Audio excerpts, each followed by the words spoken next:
नारायणः परो व्यक्तात्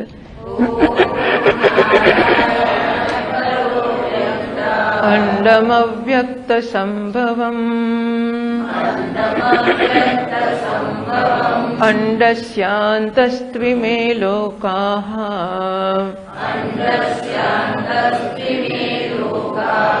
सप्तद्वीपा च मेदिनी।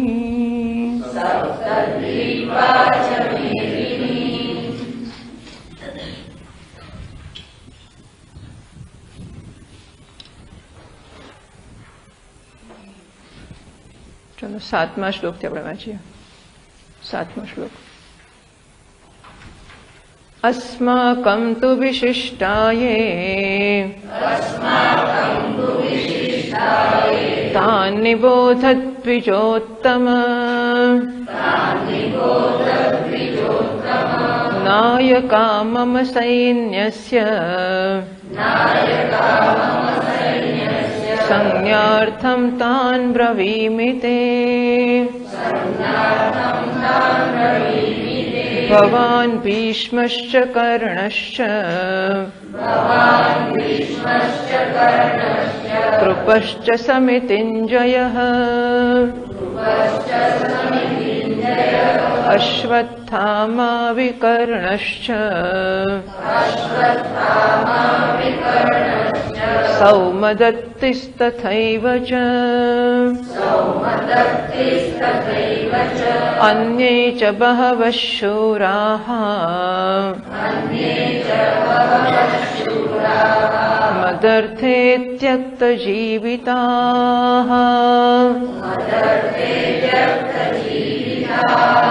नानाशस्त्रप्रहरणाः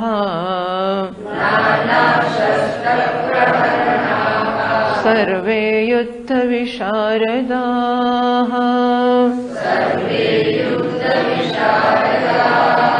अपर्याप्तं तदस्माकं बलं भीष्माभिरक्षितम्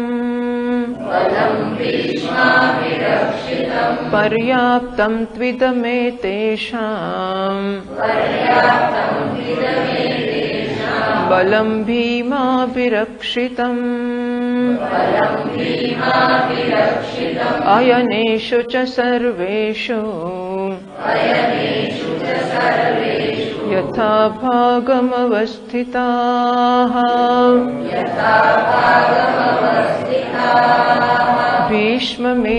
भीष्ममेवाभिरक्षन्तु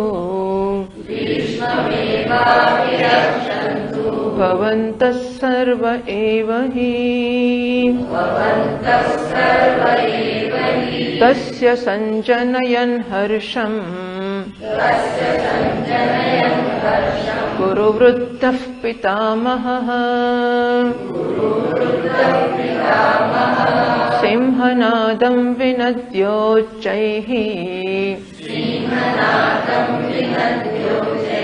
शङ्खं दद्मौ प्रतापवान् ततः शङ्खाश्च भैर्यश्च पणवानकगोमुखाः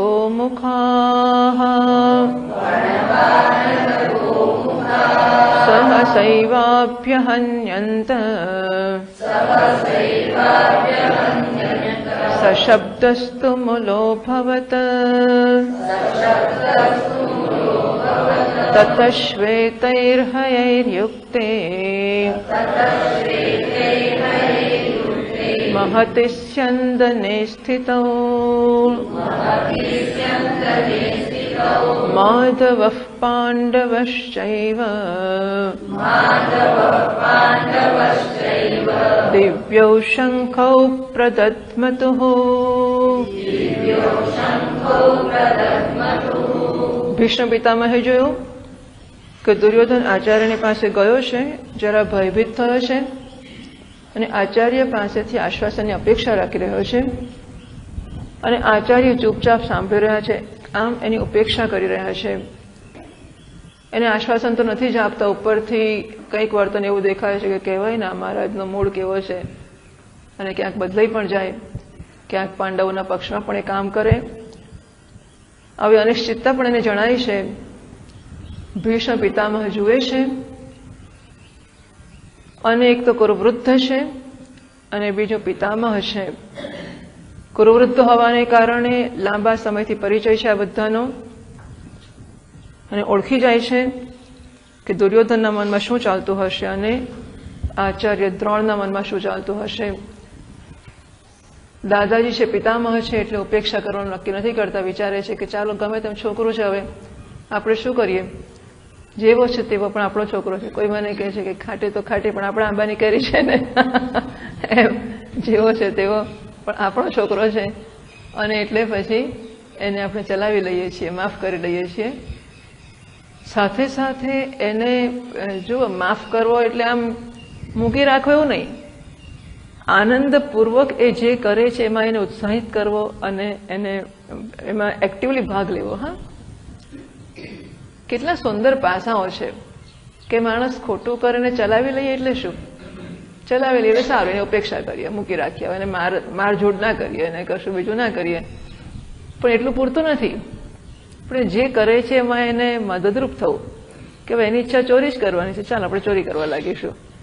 એની ઈચ્છા ખોટું કરવાની છે, એને સમજાવ્યો કે આ ખોટું છે, ના કર. પણ એ કરતો હોય તો હવે એને ખોટું કરીને અથડાઈ કૂટાઈને પછી સમજવાની અને શીખવાની જ જરૂર છે.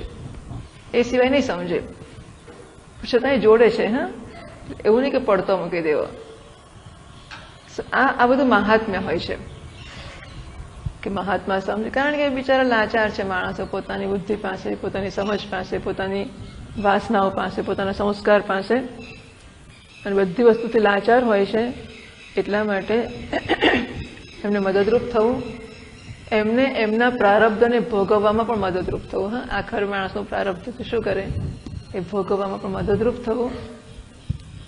તો ભીષ્મ પિતામહ જુએ છે એને ઉત્સાહિત કરવાને માટે સિંહનાદમ વિનત્યોચ્ચૈઃ, મહાન સિંહનાદ કરે છે અને પછી એ શંખનાદ કરે છે. આમ કરીને યુદ્ધની ઘોષણા કરે છે. અને જેવું એમના પક્ષેથી ભીષ્મ પિતામહે શંખ ફૂંક્યો, તરત જ તતઃ શંખાશ્ચ ભૈર્યશ્ચ પણવાનક ગોમુખાઃ સહસા એવ અભ્યહન્યંત, એકાએક જ બાણે જાણે પોતાની જાતે ના વાગ્યા હોય એમ બધા વાજિંત્ર પોતાની જાતે જ વાગી ઉઠ્યા. અને એની સાથે તુમલા શબ્દ અભવત, આખો ચારે બાજુ ફેલાઈ ગયો અને મહાન અવાજ થઈ ગયો.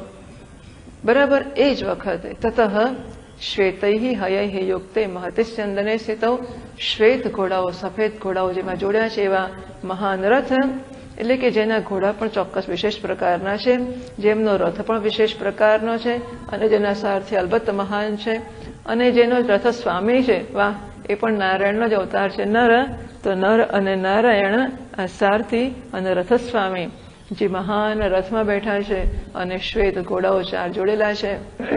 બધું વરદાનથી પ્રાપ્ત થયેલું છે. એમણે પોતાના દિવ્ય શંખો પ્રદધ્મતુઃ, પોતપોતાના દિવ્ય શંખો બંને માધવ શ્રી કૃષ્ણ અને પાંડવ અર્જુન બંને પોતપોતાના દિવ્ય શંખ ફૂંક્યા.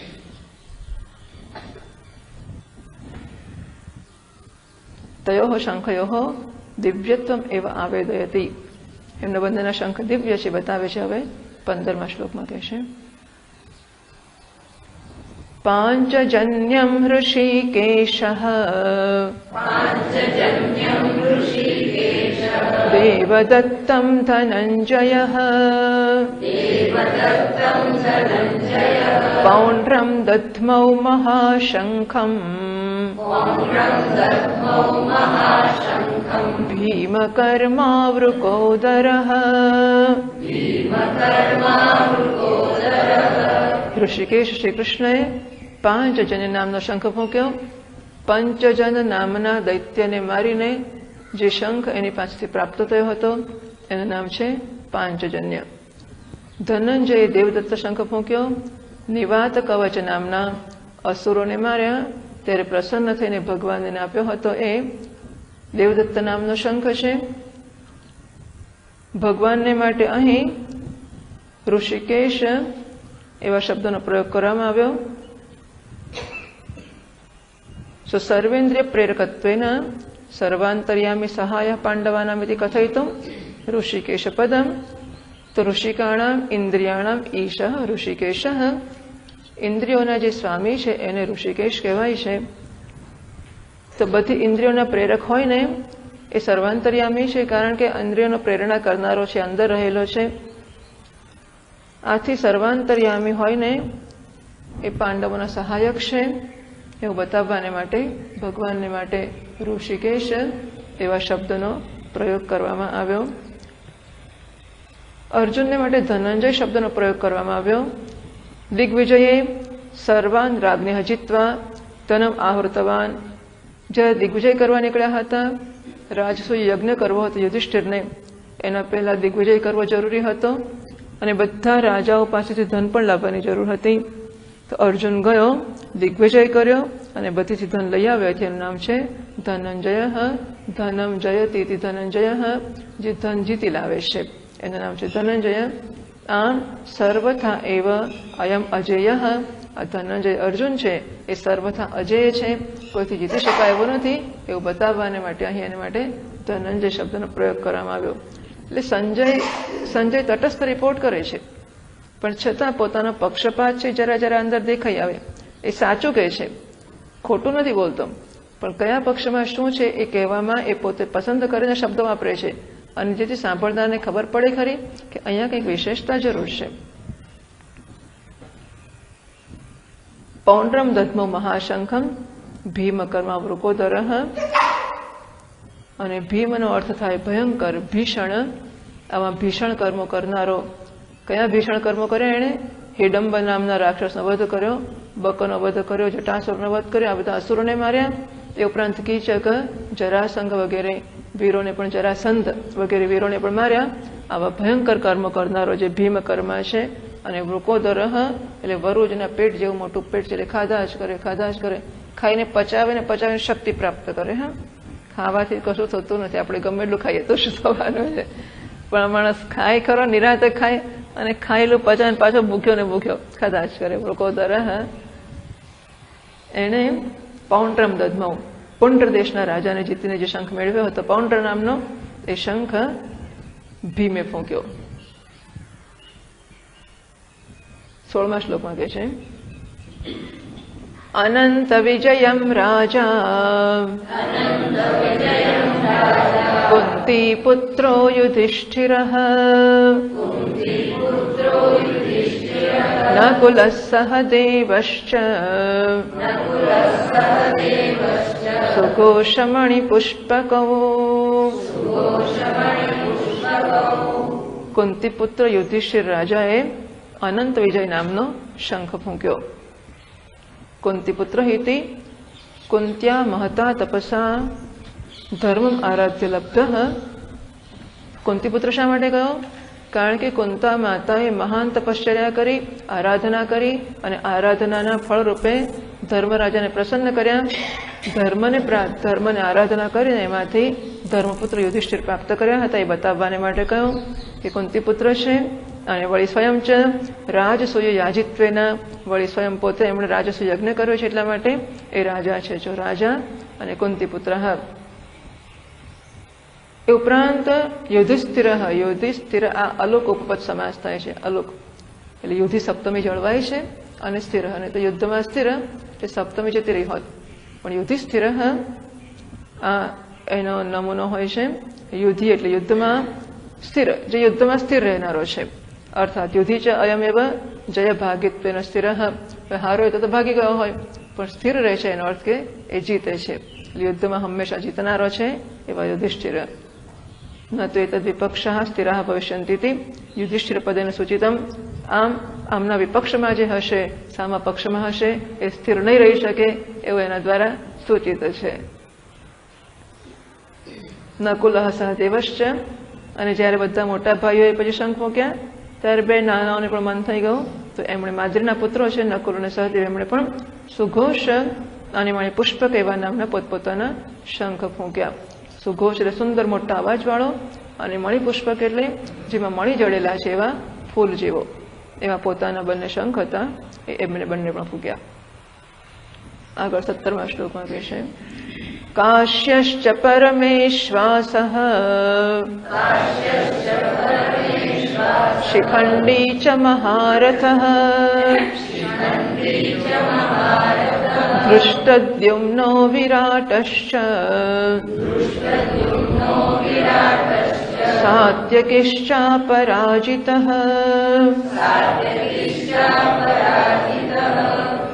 परमेश्वासः तो ईशु એટલે બાણ, ઈશુ આસહ એટલે ધનુષ્ય, અને પરમ એટલે ઉત્તમ, તો જેમનું ધનુષ્ય ઉત્તમ છે, શ્રેષ્ઠ છે એવા કાશ્ય, કાશી નરેશ,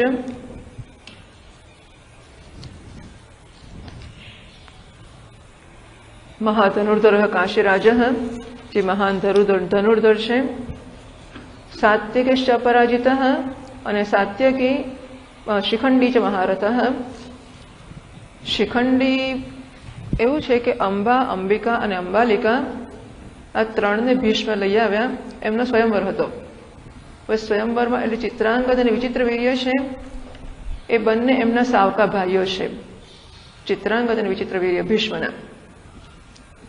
અને એમને લગ્ન કરવાને માટે કન્યાની જરૂર હતી, તો ભીષ્મ ગયા સ્વયંવરમાં અને એવી ઘોષણા કરી કે મારા ભાઈઓને માટે કન્યાઓને લઈ જાઉં છું. સો સ્વયંવરમાં બીજા બધા તૂટી પડ્યા યુદ્ધ કરવા માટે, કે જેની હિંમત હોય તો આવી જાય. તો ભીષ્મ પિતામહ બીજા રાજાઓ સાથે યુદ્ધ કર્યા વગર જ પણ આ કન્યાઓને ત્રણેને લઈ આવ્યા છે. રસ્તામાં અંબાએ કહ્યું કે મારું મન તો બીજામાં લાગેલું છે. કોનામાં હતું? અંબા બીજી જગ્યાએ એને શલ્ય કે કોઈની સાથે પ્રેમ હતો, એને શાલ્વ ખબર નહીં. તો અંબાનો પ્રેમ બીજી જગ્યાએ હતો પહેલેથી, અને એટલા માટે એણે કહ્યું કે હું તો કોઈની સાથે પ્રેમમાં છું, એટલે મારે ત્યાં લગ્ન કરવું છે.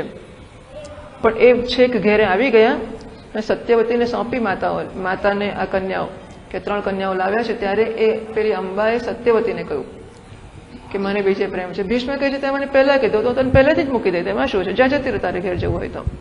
એટલે પેલી ગઈ. અને અંબિકા અને અંબાલિકા બંને એમના ચિત્રાંગદ અને વિચિત્રવીર્ય સાથે, પણ ચિત્રાંગદ તો પહેલા જ મરી ગયો છે, એટલે વિચિત્રવીર્ય બાકી રહ્યો હતો. વિચિત્રવીર્ય સાથે આ બંનેના લગ્ન થયા છે. એવું છે. લગ્ન પછીના ઘણા વર્ષો સુધી વિચિત્રવીર્યને પણ સંતાન ના થયું, 5-7 વર્ષો સુધી, અને એ પણ મરી ગયો. અને એટલા માટે આ બંને અંબિકા અંબાલિકા રાણીઓ રહી ખરી, પણ કોઈ સંતાન ના થયું. સંતાન થવાની શક્યતા પણ ના રહી, કારણ કે ચિત્રાંગદ તો લગ્ન વગર જ ગયો હતો, અને વિચિત્રવીર્ય હતો એ લગ્ન કર્યું પણ સંતાન થયા વગર મરી ગયો. પેલી અંબા જે હતી એ અંબાને છૂટ આપી ભીષ્મએ, એટલે પાછી ગઈ પોતાના પ્રેમીની પાસે. પ્રેમી કહે છે કે તને ભીષ્મ એકવાર હરણ કરીને લઈ ગયા છે, એટલે હું સ્વીકારીશ નહીં. તો એમ સમજે છે કે હું ગમે તેમ છું, તું જઈને પાછી આવે, હું સ્વીકારી લઉં તને, હું નહીં સ્વીકારું. એટલે અંબા ભીષ્મ પાસે પાછી આવી અને કહે છે મારો સ્વીકાર કરો, કે તમે જ મારી જોડે લગ્ન કરો. ભીષ્મ કહે છે મારી પ્રતિજ્ઞા છે, હું લગ્ન નહીં કરું. અને અંબા સખત ગુસ્સે થઈ છે, કારણ કે એક સ્ત્રી વિચારી પ્રેમ કરવા ક્યાંક ગઈને લગ્ન કરવા, બીજે ગઈને પછી પાછી ગઈને આમ તે માથડી, એટલે એનું સ્ત્રીત્વ તો બહુ છેડાઈ ગયું. એણે સખત ગુસ્સો કર્યો અને એ કહે છે કે તમે જો મને નહીં સ્વીકારો તો હું તમારા મૃત્યુનું કારણ બનીશ. અને આમ અંબા ભીષ્મને આવી ધમકી આપીને જતી રહી, તપશ્ચર્યા કરી. અને તપશ્ચર્યાઓ કર્યા પછી એ કાશીરાજની મોટી પુત્રી અંબા, એટલે આ કાશીરાજની કન્યાઓ છે, અંબા, અંબિકા અને અંબાલિકા, ત્રણેય કન્યાઓ. અને બીજા જન્મમાં એ દ્રુપદની કન્યા શિખંડીની બની. બરાબર. એટલે આગલા જન્મમાં એ અંબા હતી. આમ શિખંડી પુરુષ છે, એટલે તપથી એણે કોઈ પુરુષ બની, એટલે તપશ્ચર્યા કરીને પુરુષ બની. પણ અંબા હતી આગળના જન્મની, એ જ આ છે. ભીષ્મને ખબર છે કે પેલી અંબા હતી ને શિખંડી બનીને આવી છે. એ ઉપરાંત શિખંડીને દાઢી મૂછ નથી, અને એટલા માટે કંઈક કન્યા અને કંઈક પુરુષ આ પ્રકારનું વ્યક્તિત્વ છે એનું. એટલે આ એને ભીષ્મને મરાવવાના હતા, એને માટે જન્મી હતી. તો શિખંડી જ મહારથ, હે મહારથ તો છે, શક્તિમાન તો આ બધા લોકો જબરદસ્ત છે, સખત શક્તિ છે એની અંદર. પરંતુ ભીષ્મ પિતામહે નક્કી પ્રતિજ્ઞા કરી છે કે હું સ્ત્રી સાથે યુદ્ધ નહીં કરું. એટલે શિખંડી ભલે પુરુષ છે પણ યુદ્ધ નહીં કરું, કારણ કે પેલી અંબા છે એટલે. અને એટલા માટે ભગવાને અંબા એ શિખંડી હતો, એટલે શિખંડીને અર્જુનના રથની આગળ રખાવ્યો. અર્જુનના રથની આગળ શિખંડી હોય, ભીષ્મ પિતામહ બાણ મારીને ક્યાંક એને વાગી જાય તો એટલે ભગવાને શિખંડીને આગળ રખાવે, અર્જુનને કે બાણ માર. અર્જુન ભીષ્મ પિતામહ ઉપર તીખા બાણ મારતો જાય છે. અને ભીષ્મ પિતામાં શિખંડીની બીકે બાણ મારી શકતા નથી. આમ કરી કરીને શિખંડી છે એ અર્જુન દ્વારા ભીષ્મના મૃત્યુનું કારણ બને. બરાબર. આ શિખંડી મહારથ ધૃષ્ટદ્યુમ્ન વિરાટ ધૃષ્ટદ્યુમ્ન દ્રુપદનો પુત્ર, દ્રુપદનો પુત્ર છે એ પણ દ્રોણાચાર્યના મૃત્યુના માટેનું કારણ છે. એટલે ધૃષ્ટદ્યુમ્ન વિરાટશ્ચ વિરાટ દેશના રાજા, સાત્વિકેશ અપરાજિત સાત્વિકી છે એ ભગવાનનો સારથી છે અને અપરાજિત એ પરાજય પામ્યો નથી. ક્યારે નથી પરાજય પામ્યો? એક તો ઇન્દ્રની સાથે સ્વર્ગમાં ગયા હતા ને એકવાર ભગવાન સત્યભામાની સાથે, અને સત્યભામાને સ્વર્ગમાંથી પેલું વૃક્ષ લાવવું હતું પારિજાતનું. સત્યભામા કહે છે મારે તો પારિજાત આપણા જ બગીચામાં જોઈએ. ભગવાન કે ઇન્દ્રનું છે આ તો, મારે જોઈએ એટલે જ જોઈએ. આપવું છે કે નહીં? ક્યાં જાય ભગવાન બિચારા? સત્યભામાજી જીદ કરી કે મારે તો પારિજાતનું વૃક્ષ જોઈએ જ છે. એટલે પછી ભગવાને પારિજાતનું વૃક્ષ લીધું, એને લઈને ચાલા માંડ્યા કે પૂછવા પૂછવાના એવું શીખ્યા જ નથી. એ વખતે પછી ઇન્દ્ર યુદ્ધ તો કરે જ ને. યુદ્ધ કર્યું ત્યારે સાત્યકી સારથી છે અને સાત્યકી અપરાજિત રહ્યો છે, એમાં એ હાર્યો નથી એટલે અપરાજિત. અને બાણાસુર સાથે યુદ્ધ થયું હતું શ્રી કૃષ્ણને, અને બાણાસુરનું યુદ્ધ થયું હતું. ખબર છે તમને? ઓખા અને અનિરુદ્ધના નિમિત્તે. તો બાણાસુરની દીકરી હતી ઓખા અને ભગવાનનો દીકરો હતો પ્રદ્યુમ્ન, પ્રદ્યુમ્નનો દીકરો હતો અનિરુદ્ધ. ઓખાને સ્વપ્નમાં અનિરુદ્ધ પરણી ગયો. એટલે પછી તો બાણાસુરને ખબર પડી. બાણાસુરને ખબર હતી કે એ બાણાસુર અસુર છે અને દેવતા પરણી જશે એવી એને પહેલાથી ખબર હતી. અને એ દેવતાઓ છે તારા 1000 હાથ કાપી નાખશે. અને શંકર ભગવાને તપશ્ચર્યા કરી હતી, આરાધના કરી હતી, 1000 હાથ મેળવ્યા હતા વરદાનમાં. અને પછી શંકર ભગવાને કે ચાલ આપણે યુદ્ધ કરીએ. 1000 હાથથી યુદ્ધ કરવા ક્યાં જવું? હું મારી સાથે કોણ યુદ્ધ કરશે? એટલે ચાલ આપણે બેણા યુદ્ધ કરીએ.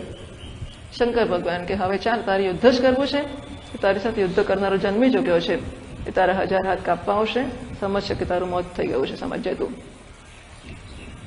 એટલે બાણાસુરને ખબર પડે એટલે કન્યા તારું લગ્ન કરશે ત્યાંથી આવશે, દેવને પરણી જશે, દેવ એને પરણી જશે. એટલે કન્યાને માળિયામાં મૂકી દીધી અને ચારે બાજુથી રક્ષણ કરાવ્યું કે કોઈ એને લગ્ન કરી ના જાય, કોઈના પ્રેમમાં ના પડે, કોઈ એને જોઈ ના જાય, ચકલી પણ અંદર ના પેસે એવું માળિયું બનાવ્યું હતું. પણ સ્વપ્નમાં અનિરુદ્ધ પરણી ગયો. પેલી તો ઉઠીને કહે છે કે મને સપનામાં પરણ્યો છે જ લાવી આપો. ચિત્રલેખા એની બેનપણી હતી. ચિત્રલેખા વિધાત્રીનો અવતાર હતી. તો ચિત્રલેખાને કહે છે કે મને તો સપનામાં પરણ્યો જ લાવી આપો. ચિત્રલેખા કહે છે ક્યાંથી લાવું ભાઈ, કે મારે તો એ જ જોઈએ. એટલે એને ચિત્રો દોરવા માંડ્યા. જાત જાતના બધી યોનિના ચિત્રો દોર્યા, સાપ દોર્યા, નાગ દોર્યા, કાળ બધા પશુ પક્ષીઓ દોર્યા. તું એમ માને કે હું સપનામાં પશુઓને પરણીશું અને પક્ષીઓને પરણીશું. ધીમે ધીમે માણસો દોર્યા અને માણસોમાં સરસ મજાના કાળા કાળા સુંદર ભગવાન શ્રી કૃષ્ણ દોર્યા. છે તો સરસ, પણ આ જરા કાળા છે અને હું જેને પરણી ઉજળો હતો આ કાળો છે. અને એને લોકો વડ સસરા કહેતા હતા. પછી પ્રદ્યુમ્ન દોર્યા કે બરાબર મોડું તો સરખું જ આવે છે, પણ એને લોકો સસરા કહેતા હતા. પછી અનિરુદ્ધ દોર્યો અને ખુશ થઈ ગઈ કે હા આ જ એ મને સપનામાં પરણી ગયો છે. ચિત્રલેખા કે કંઈ વાંધો નહીં, લઈ આવીશું. કે ચિત્રલેખા પહોંચી ગઈ દ્વારકામાં, અને દ્વારકામાં ઊંઘતા અનિરુદ્ધને, કારણ કે જાગે તો હિંમત નથી કે લઈ આવાય, પણ ઊંઘતા અનિરુદ્ધને એ આખા પલંગ સાથે ઉંચકીને બાણાસુરની શોણિતપુરમાં લઈ આવી, માળિયાની અંદર મૂકી દીધો. અને પછી માળિયામાં પ્રેમ પ્રકરણ ચાલ્યું એમનું. એમાં લોકોને ખબર પડી ગઈ કે આ કોઈ પુરુષ આવી ગયો છે અંદર વગેરે વગેરે. અને એટલે પછી બાણાસુરને સાથે બાણાસુરે અખા ઉપર યુદ્ધ કર્યું, અનિરુદ્ધ ઉપર, કારણ કે છોકરીને પરણી ગયો. અને પછી નારદ મુનિ પહોંચી ગયા કૃષ્ણ ભગવાનને ઘેર. ખબર છે કે તમારો છોકરો ક્યાં ગયો છે આજકાલ? કે કોણ જાણે, અમારે તો કેટલાય છોકરાઓ છે અને 5-15 આમ તેમ થાય તો મને કંઈ ખબર પડે એવી નથી. કે ચલો ભેગા કરો, આપણે જોઈ નાખીએ. બધાને ઊભા રાખ્યા. નારદજી કહે છે આમાં પેલો કંઈ અનિરુદ્ધ દેખાતો નથી. ભગવાન કે વાત તો સાચી, ઘણા દાડથી દેખાતો નથી, પણ શું કરીએ, અમે તો આટલા બધામાં ક્યાં શોધવા જઈએ. એટલે નારદજીએ ખબર આપ્યા કે ત્યાં તમારો દીકરો તો ઓખાને પરણી આવ્યો છે અને શોણિતપુરમાં છે ને એની સાથે યુદ્ધ કરે છે બાણાસુર. અનિરુદ્ધના પક્ષેથી ભગવાન યુદ્ધ કરવા ગયા બાણાસુરની સાથે. ત્યાં એમનો સારથી તો સાત્વિકી જશે ને, એટલે કહે છે બાણ યુદ્ધાદી મહાસંગ્રામે શું, બાણાસુર સાથેના યુદ્ધના મહાસંગ્રામમાં પણ સાત્વિકી છે એ પરાજિત થયો નથી. એટલે સાત્વિકીશ્ચ અપરાજિત.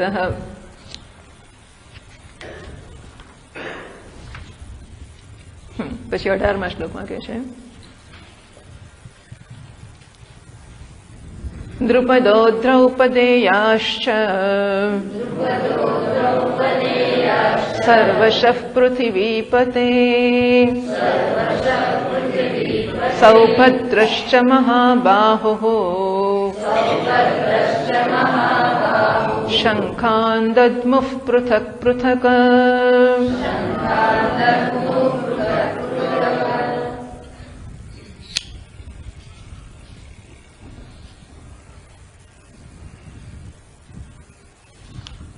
દ્રુપદો દ્રૌપદેયાશ્ચ, તો દ્રુપદ રાજા, દ્રૌપદી દ્રૌપદીના પુત્રો, સર્વશઃ પૃથ્વીપતે, હે પૃથ્વીપતિ. આમ પૃથ્વી તો સ્થિર છે ને, પૃથ્વીના પતિ ધૃતરાષ્ટ્રને કહે છે કે સ્થિર થઈને સાંભળ, જો કોણ કોણ છે એમના પક્ષમાં, કોણે કોણે કેવા શંખો ફૂંક્યા છે. તો પૃથ્વીપતિ, સૌભદ્રશ્ચ એટલે અભિમન્યુ, મહાબાહુ મહાન છે બાહુ જેના એવા, એવો સૌભદ્ર એક અભિમન્યુ છે. શંખાન દદ્મુઃ પૃથક પૃથક, બધા એ પોતપોતાના શંખો છે એ અલગ અલગ ફૂંક્યા છે. પેલામાં શું થયું, સહસા એવ અભ્યહન્યંત્ય, બધા સામટા ફૂંકાઈ ગયા. અહીં તો એક પછી એક પછી એક પછી એક પછી એક બધા મહાન શંખો ફૂંકા મળ્યા, ધડાધડ ધડાધડ. પછી આમ આખી ફટાકડાની લૂમ ફૂટતી હોય ને, 1000 ફટાકડા આમ કલાક સુધી ચાલ્યા કરે, એમાં આ લોકોના શંખો વારા પરથી ફૂંકાવા માંડ્યા. બધાના મહાન શંખ છે, બધાના નામ, બધાના શંખોના નામ છે, અને બધા સંજય ગણાવે છે પાછો. તો ધાતરાષ્ટ્રણામ સૈન્ય શંખાદિ ધ્વનિ અતિ તુમુલઃ અપી ન પાંડવાનામ ક્ષોભક અભૂત. કૌરવોના સૈન્યમાં શંખ ફૂંકાયા ત્યારે મહાન ધ્વનિ થયો ખરો, પાંડવોના કે હૃદય ચીરાઈ ના ગયા. શંખ એમણે સાંભળ્યું, ઓ સરસ, ચાલ હવે જરા બરાબર જુસ્સો ચડશે, યુદ્ધ કરીશું. એટલે એનાથી એ લોકો ડરી ગયા કે ભેદાઈ ગયા એમના હૃદય, એવું કશું ના થયું. પાંડવા નામ સૈન્ય હતું, પરંતુ પાંડવોના સૈન્યમાં જ્યારે શંખનો ઘોષ થયો ત્યારે ધૃતરાષ્ટ્રના પુત્રો હતા, ધૃતરાષ્ટ્રના સંબંધીઓ હતા, એ બધા ભીષ્મ દ્રોણાદિ નામ અપી, ભીષ્મ દ્રોણના હૃદય પણ ચિરાઈ ગયા. એટલે કે જાણે કે હૃદય ચિરાઈ ગયા હોય એટલી બધી વેદના એમનામાં જન્મી. એ વર્તાય છે એ 19મા શ્લોકમાં કહે છે, સઘોષો ધાર્તરાષ્ટ્રાણામ હૃદયાનિ વ્યધારયત નભશ્ચ પૃથિવીમ ચૈવ તુમુલોવ્યનુનાદયન.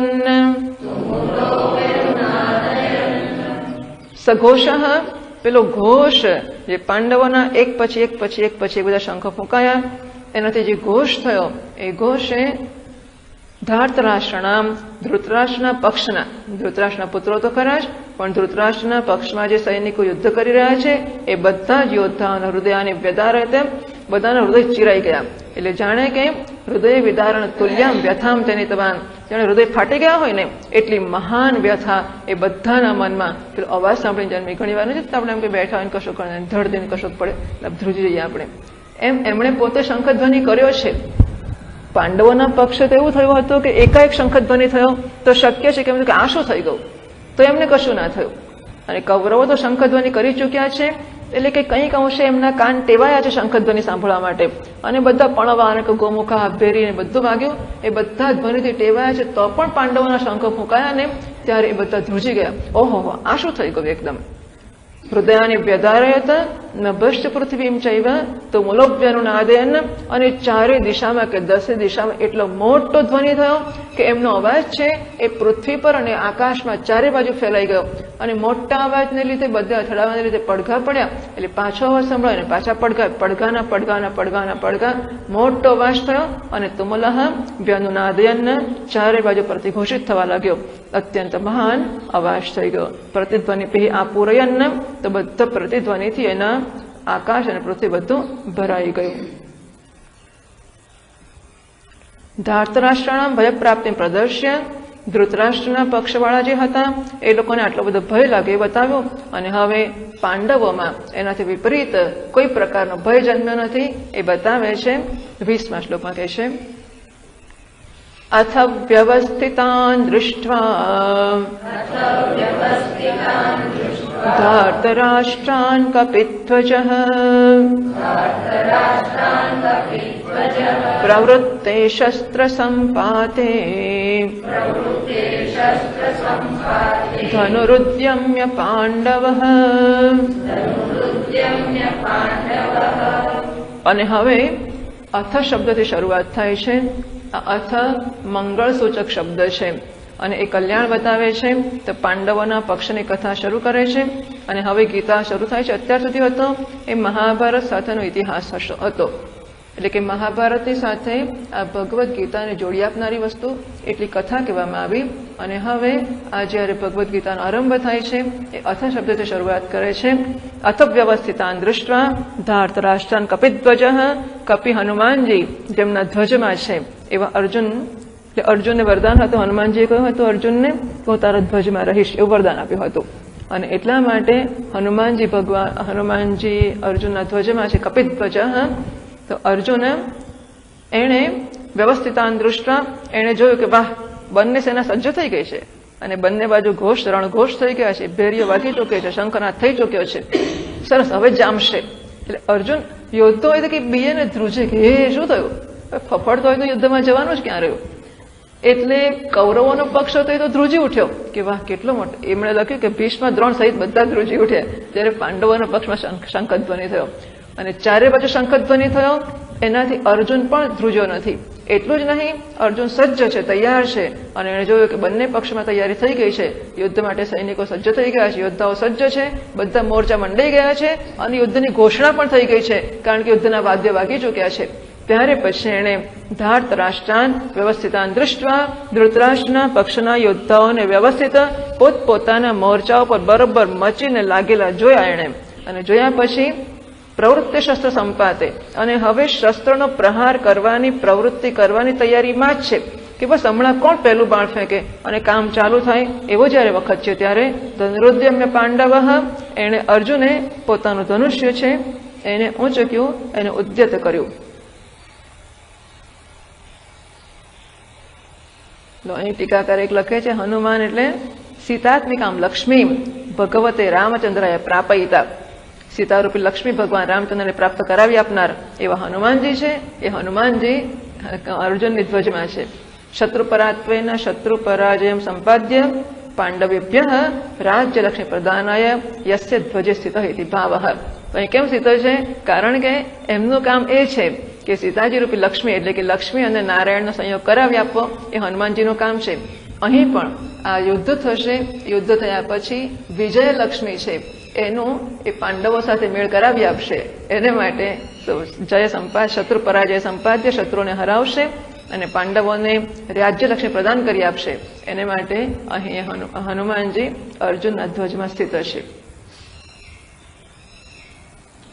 ધ્વજરૂપતયા અનુગૃહિત અર્જુન, તો મહાવીર હનુમાનજી છે એ ધ્વજમાં રહીને અનુગ્રહ કરી રહ્યા છે. અને માટે અર્જુન સર્વથા ભયશૂન્ય છે. એણે યુદ્ધ માટે ગાંડીવ ધનુદ્યમ્ય, ગાંડીવ ધનુષ્ય પોતાનો છે એને ઊંચક્યું. અને ઋષિકેશમ ઇન્દ્રિય પ્રવર્તકત્વેન સર્વ અંતઃકરણ વૃત્તિજ્ઞમ. તો ઋષિકેશમ તદા વાક્યમ, હા એ પછીની લીટી વાંચીએ આપણે. ઋષિકેશમ તદા વાક્યમ ઇદમાહમહીપતે. અને ત્યારે ઋષિકેશ જે ઇન્દ્રિયને પ્રવર્તન કરાવનારા છે, કારણ કે ઋષિક એટલે ઇન્દ્રિય એવો અર્થ છે, એટલા માટે. તો ઋષિકાણામ ઈશ ઇન્દ્રિયની પ્રવૃત્તિ કરાવનારા છે એવા ભગવાન સર્વ અંતઃકરણ વૃત્તિજ્ઞમ, અંતઃકરણની બધી વૃત્તિઓ જાણે છે ભગવાન. એટલા માટે ઇદમ વક્ષ્યમાણમ વાક્યમ આહ ઉક્તવાન. એમણે હવે જે વાક્ય અર્જુન કહેવાનો છે એ વાક્ય અર્જુને કહ્યું. ન તો અવિમૃશ્યકારિતયા સ્વયં એવ યદ કિંચિત કૃતવાન ઇતિ. તો અર્જુનનો અને દુર્યોધનનો એક મહાન તફાવત એ ધ્યાન પર લાવવામાં આવે છે કે અર્જુન પોતે પોતાના તુક્કાથી કશું જ કરતો નથી. એ જે કંઈ કરે છે એ ભગવાનને પૂછે છે કે ભગવાન આપણે શું કરીશું. જો આ જીવનમાં એક મહત્વની વસ્તુ છે કે માણસે પોતાના જીવનમાં એક જગ્યા એવી રાખવી જોઈએ, કમસે કમ એક, કે જ્યાં એ પૂછીને કશું કરે. પોતાની સ્વચ્છંદતાથી તો વાસનાઓને વશ જ વર્તતો હોય છે. માણસ એવું સમજે છે કે હું તો સ્વતંત્ર છું, મારે કોઈને પૂછવાની શી જરૂર છે. માણસ એવું માને છે કે હું સ્વતંત્ર છું, મારે કોઈને પૂછવાની, કોઈને રજા લેવાની, કોઈને આજ્ઞા લેવાની, કોઈની સાથે પરામર્શ કરવાની. આજ્ઞા ના લેવી તો આપણે જરાક વાતચીત કરીએ કે આપણે પૂછીએ હું કરવા જાઉં છું, તમને શું લાગે છે? તો આમ પરામર્શ કરવાની જરૂર, પણ મારે તો શું, હું તો સ્વતંત્ર છું, હું પરમ સ્વતંત્ર છું, હું સર્વતંત્ર સ્વતંત્ર છું, અને માટે હું કોઈને કશું પૂછીશ જ નહીં અને મને ફાવશે તે કરીશ. એનો અર્થ એવો થાય છે કે કેવળ પોતાની વાસનાઓનો ગુલામ છે, પોતાની ઈચ્છાઓનો ગુલામ છે. એ સ્વતંત્ર નથી, એ સ્વચ્છંદ છે. એટલે સ્વચ્છંદતા અને સ્વતંત્રતા એની વચ્ચેનો અર્થ સમજવા જેવો હોય છે.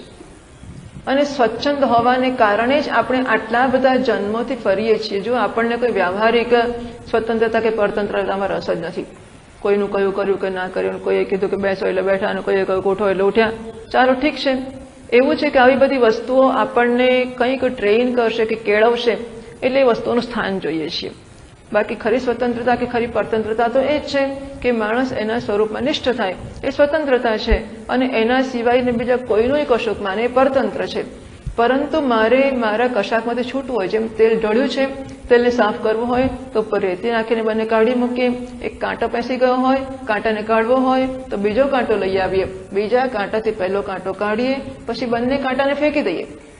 જેમ આપણે કોઈ મૃતદેહ છે એને બાળવા ગયા હોય સ્મશાનમાં, તો બધી લાકડીઓને સંકોરવા માટે એક લાકડી લઈએ, એ લાકડીથી બધી લાકડીને સંકોરીએ. એમ કરી કરીને બરોબર ચિતાને ભેગી કરીએ અને પેલો મૃતદેહ બળી જાય ત્યાં સુધી બધો અગ્નિ ચલાવવા દઈએ. પછી છેલ્લી લાકડી એને શું ઘેર લઈ આવીએ? સંકોરાઈ જાય બધું, છેલ્લી લાકડી અંદર મૂકી દઈએ ને. એમ આપણે કોઈકની આજ્ઞા માનવીને માન્યા જ કરવી એવો કશો હેતુ નથી. પણ આપણી જે સ્વચ્છંદતા છે કે વાસનાને વશવર્તિત્વ છે, એની જે ગુલામી છે, એમાંથી મુક્ત થવાને માટે આપણે શાસ્ત્રોનું શાસન સ્વીકારીએ છીએ. અને શાસ્ત્રોનું શાસન શું છે એ જાણી શકતા નથી, એટલા માટે મહાપુરુષનું સ્વીકારીએ છીએ. કારણ કે શાસ્ત્રો શું કહે છે આપણને શી ખબર પડે. એટલે વાસનાઓમાંથી મુક્ત થવાનો એકમાત્ર રસ્તો એ છે કે જેને તટસ્થ અને વિશાળ દૃષ્ટિ છે એવા કોઈકનું શાસન સ્વીકારીએ. આપત પુરુષ એટલા માટે ગયા, તટસ્થ છે, વિશાળ દૃષ્ટિ છે, જ્ઞાની છે, મારું હિત જે સમજે છે અને મારું હિત કરવા માટે તત્પર છે, મારા હિત માટેની શક્તિ પણ એનામાં છે. તો મારું હિત જે સમજતા હોય, મારું હિત કરવાની જેની ઈચ્છા હોય, અને એટલા માટે સુહૃત શબ્દ વાપરે છે. સુહૃત એટલે બળતા પ્રત્યુપકારની ઈચ્છા રાખ્યા વગર જે ઉપકાર કરે છે એને સુહૃત કહેવાય છે. મિત્ર એટલે પ્રત્યુપકારની અપેક્ષાએ ઉપકાર કરે એ મિત્ર છે. આજે હું તને ચા પાઉં, તું કાલે મને ચા પાય. આજે હું રિક્ષાના પૈસા ખર્ચું, કાલે તું પૈસા ખર્ચે. આજે હું તને ફિલ્મ જોવા લઈ જાઉં, કાલે તું લઈ જાય. આજે હું હોટલમાં ખવડાવું, કાલે તું ખવડાવે. આ મિત્રો છે. સુહૃત એટલે વળતા ઉપકારની જરા પણ જરૂર જોયા વગર કે વિચાર કર્યા વગર કે નોંધ લીધા વગર જે ઉપકાર કર્યા જ કરે છે. ઓન ધ કોન્ટ્રી, ઘણી વાર એવું પણ બને કે વળતો માણસ ઉપકાર તો ના જ કરે પણ કૃતજ્ઞતા જ દાખવ્યા કરે સતત. કારણ કે એ સમજી લેતો હોય છે કે ઉપકાર લેવો હોય તો મારો પ્રિવિલેજ છે. કોઈ મારા માટે કશું કરે, ઇટ્સ માય પ્રિવિલેજ, એટલે મારો વિશેષ અધિકાર છે. એ તો કરે જ ને, ના કેમ કરે? એમને ગરજ છે, શું કામ ના કરે? એટલા માટે ઉપકાર કરવામાં આવતો હોય ત્યારે આપણે એવું સમજતા હોઈએ છીએ કે આપણો અધિકાર છે અને આપણે એનો દુરુપયોગ કરીએ, એનો અનાદર કરીએ, એનો તિરસ્કાર કરીએ, આવું બધું બનતું હોય છે. છતાંય સુહૃદ એને કહે છે કે ઉપકાર કર્યા જ કરે. પેલું જીવડું હોય, એ જીવડું પાણીમાં પડી જાય છે, પાણીમાં પડ્યું એટલે મરી જશે. મહાત્મા જીવડાને ઉચકે છે, બહાર કાઢે છે. જીવડું આમ તો વીંછી છે અને વીંછીને બહાર કાઢે છે, ઊંચકીને ઝાડ નીચે મૂકે છે. વીંછી ડંખ મારે છે તોય ઝાડ નીચે મૂકે છે. ફરી પાછો એટલે અંદર મૂકવા જઈ શકતા જ નથી, ડંખ મારે છે, પડી જાય છે, પાછો કાઢે છે, પાછો ડંખ મારે છે અને પાછો અંદર પડી જાય છે, છતાં પાછો કાઢે છે. આનું નામ મહાત્મા છે. એટલે આવી રીતે જ્યારે મહાપુરુષો કે મહાત્મા કે ભગવાન એ આવી મદદ કરતા હોય કે આપણે જે કંઈ કરવા માંગીએ છીએ એમાં આપણને મદદ કરવા, એટલે આપણને સ્વચ્છંદતા કે સ્વતંત્રતાની ખબર જ નથી. સ્વચ્છંદ વર્તન કરતા હોઈએ ત્યારે એ ઈચ્છે કે આ કશાક શાસનમાં આવે તો સારું. આ બધી વસ્તુઓ સમજાવવાની કેટલી અઘરી છે કે સહેલી છે હું સમજતી નથી. કારણ કે માણસો નથી સમજી શકતા હોતા. અને એટલે ધર્મનું શાસન પણ, શાસ્ત્રોનું શાસન પણ મને બધી ખબર છે પણ હું કરી શકતી નથી. આ બધા સંજોગોમાં કોઈકનું શાસન સ્વીકારવું, કોઈ માણસનું, કોઈ મહાત્માનું, કોઈ ગુરુનું શાસન સ્વીકારવું અત્યંત અનિવાર્ય છે કે જ્યાં હું એનું કહેલું કરીશ જ. હું તો એટલું બધું કહેવા તૈયાર છું કે સામો માણસ ધારો કે રાગ દ્વેષ વાળો હોય તો હું એનું કહેલું કરીશ એટલે મારા રાગ દ્વેષ તો છૂટશે ને. મને એમાં રસ છે કે સામો માણસ જે છે ને જેવો છે, આપણે પતિ કે ગૃહસ્થ આશ્રમ એને માટે છે. પત્ની પતિને ખુશ કરવા માટે કરે, પતિ પત્નીને ખુશ કરવા માટે કરે, એમ કરતા પોતાના રાગ દ્વેષ તો છૂટશે ને. કે તને જે તને કારેલા ભાવતા, મને તો કારેલું જોયું ગમતું નથી, કારેલું નામ બોલ મારું મોડું કડવું થઈ જાય છે, એટલે કારેલું તો મને ગમે જ નહીં, પણ કઈ નહીં, પત્નીને કારેલું ભાવે છે, એક દાડો કારેલું ખાઈ લઈશ, બરાબર. તો મારા રાગ દ્વેષ છોડીશ. પેલી ભીડા ના ભાવતા હોય તો કે કઈ નહીં, તમને ભાવે છે હું ભીડાનું શાક કરીશ. આમ રાગ દ્વેષ છોડવા માટે આપણે કોઈક પણ સંબંધ, હું તો કહું છું કોઈક પણ સંબંધ કરવો હોય, એ સંબંધ ટકાવવો હોય તો રાગ દ્વેષના છોડવાના પાયા ઉપર સંબંધ થઈ શકે, બાકી રાગ દ્વેષને જાળવીને સંબંધ રહી જ ના શકે. એટલે બધા સંબંધો એને માટે છે, પણ છતાંય આપણે બધે તો પછી એવું નથી, એટલે ભાઈબંધી તૂટી જાય, કાં તો સામસામે ઝઘડા થાય, પછી વળગી રહે પાછા, કારણ કે ક્યાં જાય આખરે બંધન ભાઈબંધની જરૂર છે ને આમ તેમ ક્યાં જાયા કરે છે. પણ કોઈ મહાત્મા સાથે એવો સંબંધ રાખવો જ જોઈએ કે જ્યાં આપણે કોઈ પણ પ્રકારના આગ્રહો કે કંઈક નમ્રતા હોય, કોઈક કોમળતા હોય, કોઈક વિવેક હોય, કોઈક વિનય હોય. આ બધી વસ્તુઓ બહુ જ મોંઘી છે, બહુ જ મોંઘી છે. કેમ વળી ના જવાય ને, અમારે તો નોકરી કરવાની છે, ના હવે તો ઊંઘી જાઓ ત્યારે શું અહીં રહી ગયા છે તમારા વગર.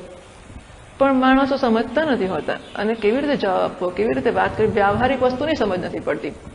આવું કોઈની સાથે કેવો વ્યવહાર કરવો, સો મહાત્મા સાથે કેવી રીતે વ્યવહાર કરવો, કેવી રીતે વાત કરવી, કેવી રીતે જવાબ.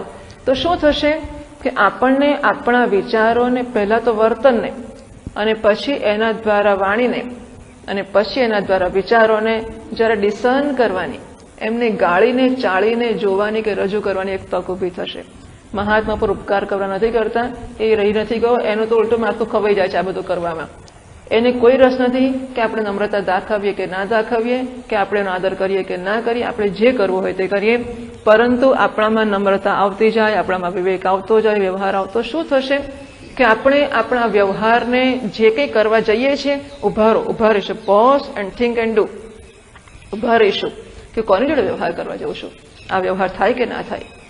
એટલે મારા વ્યવહારમાં જે રિએક્શન આવવાનું હશે ને, જે એકદમ આમ તૂટી પડવા તૈયાર છું ને, હુમલો કરવા, સામે કોણ છે? ગુરુજી છે. આમ પહેલાના જમાના મારા દાખલો આપે,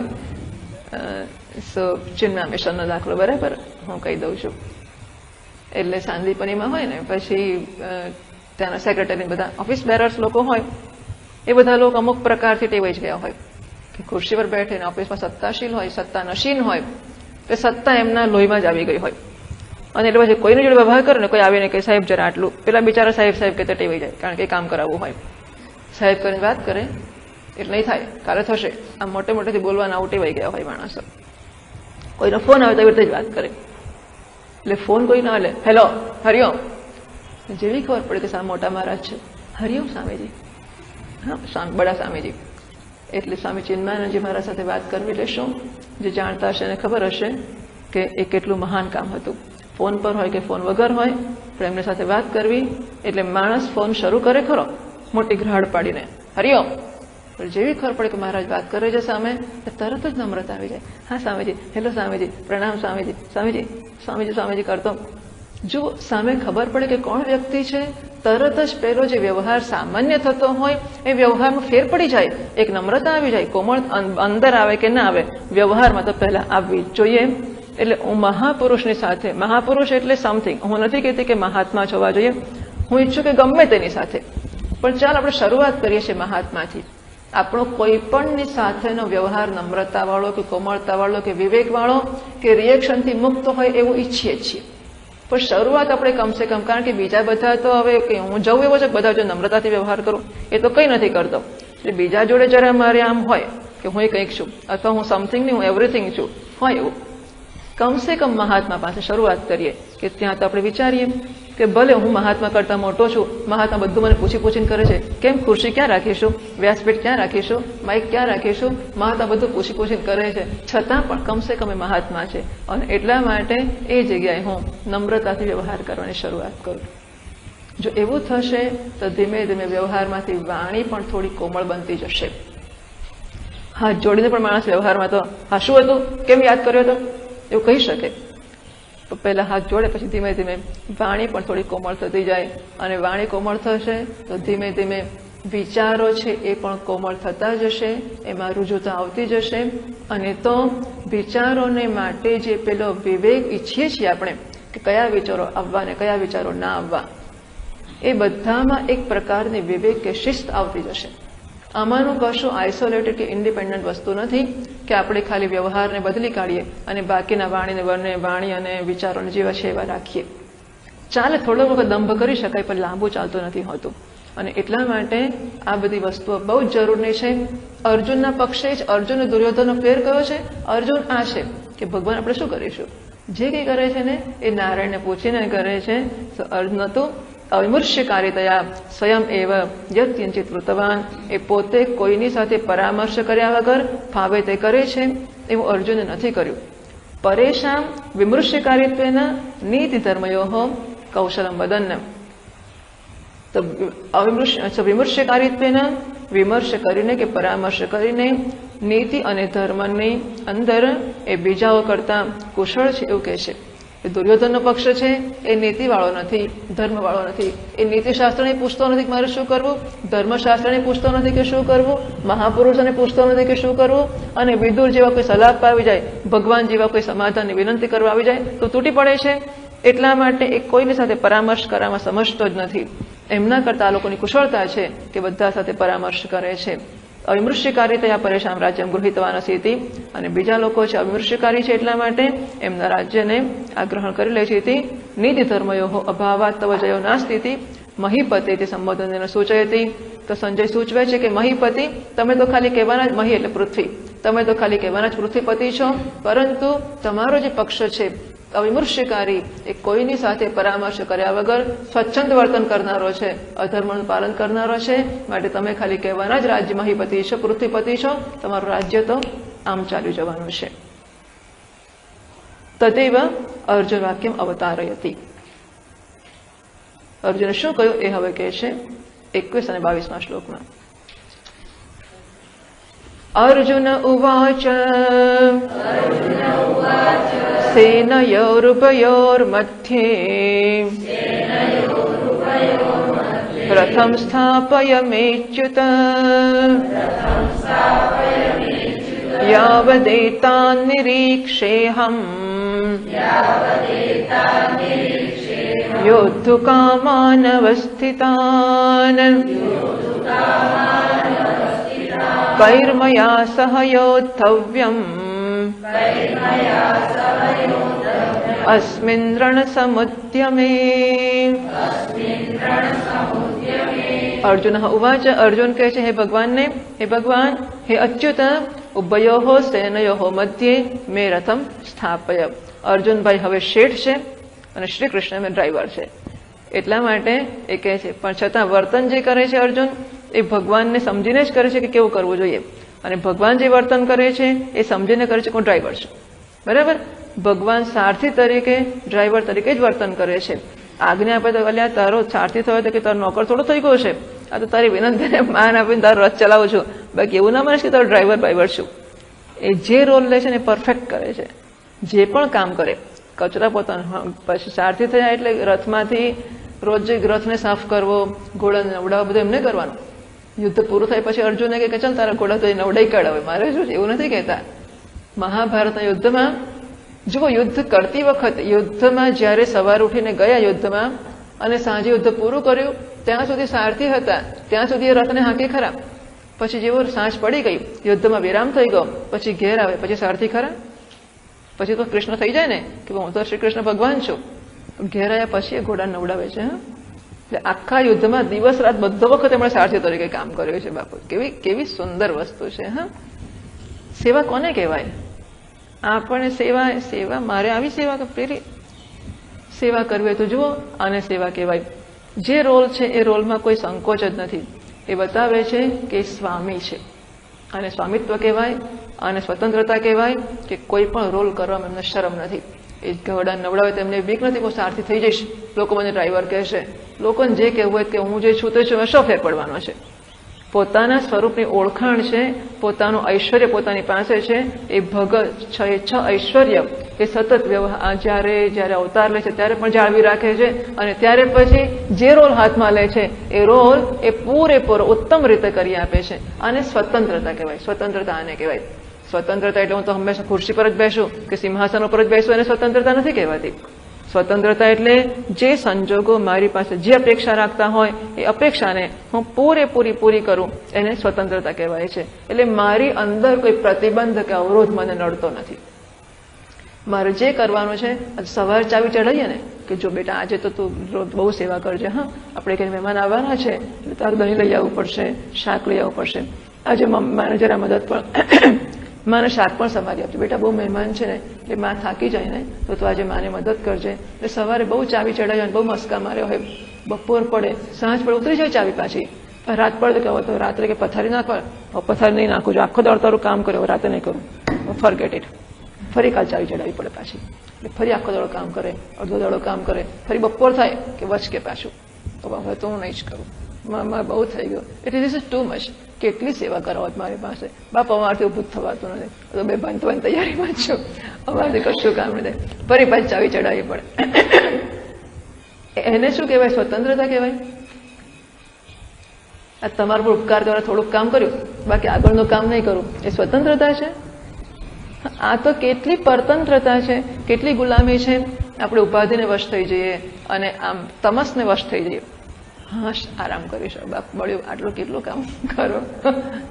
એટલે તમસને વશ થઈ જાવ. આ બધી વસ્તુઓ સ્વતંત્રતા નથી કહેવાતી.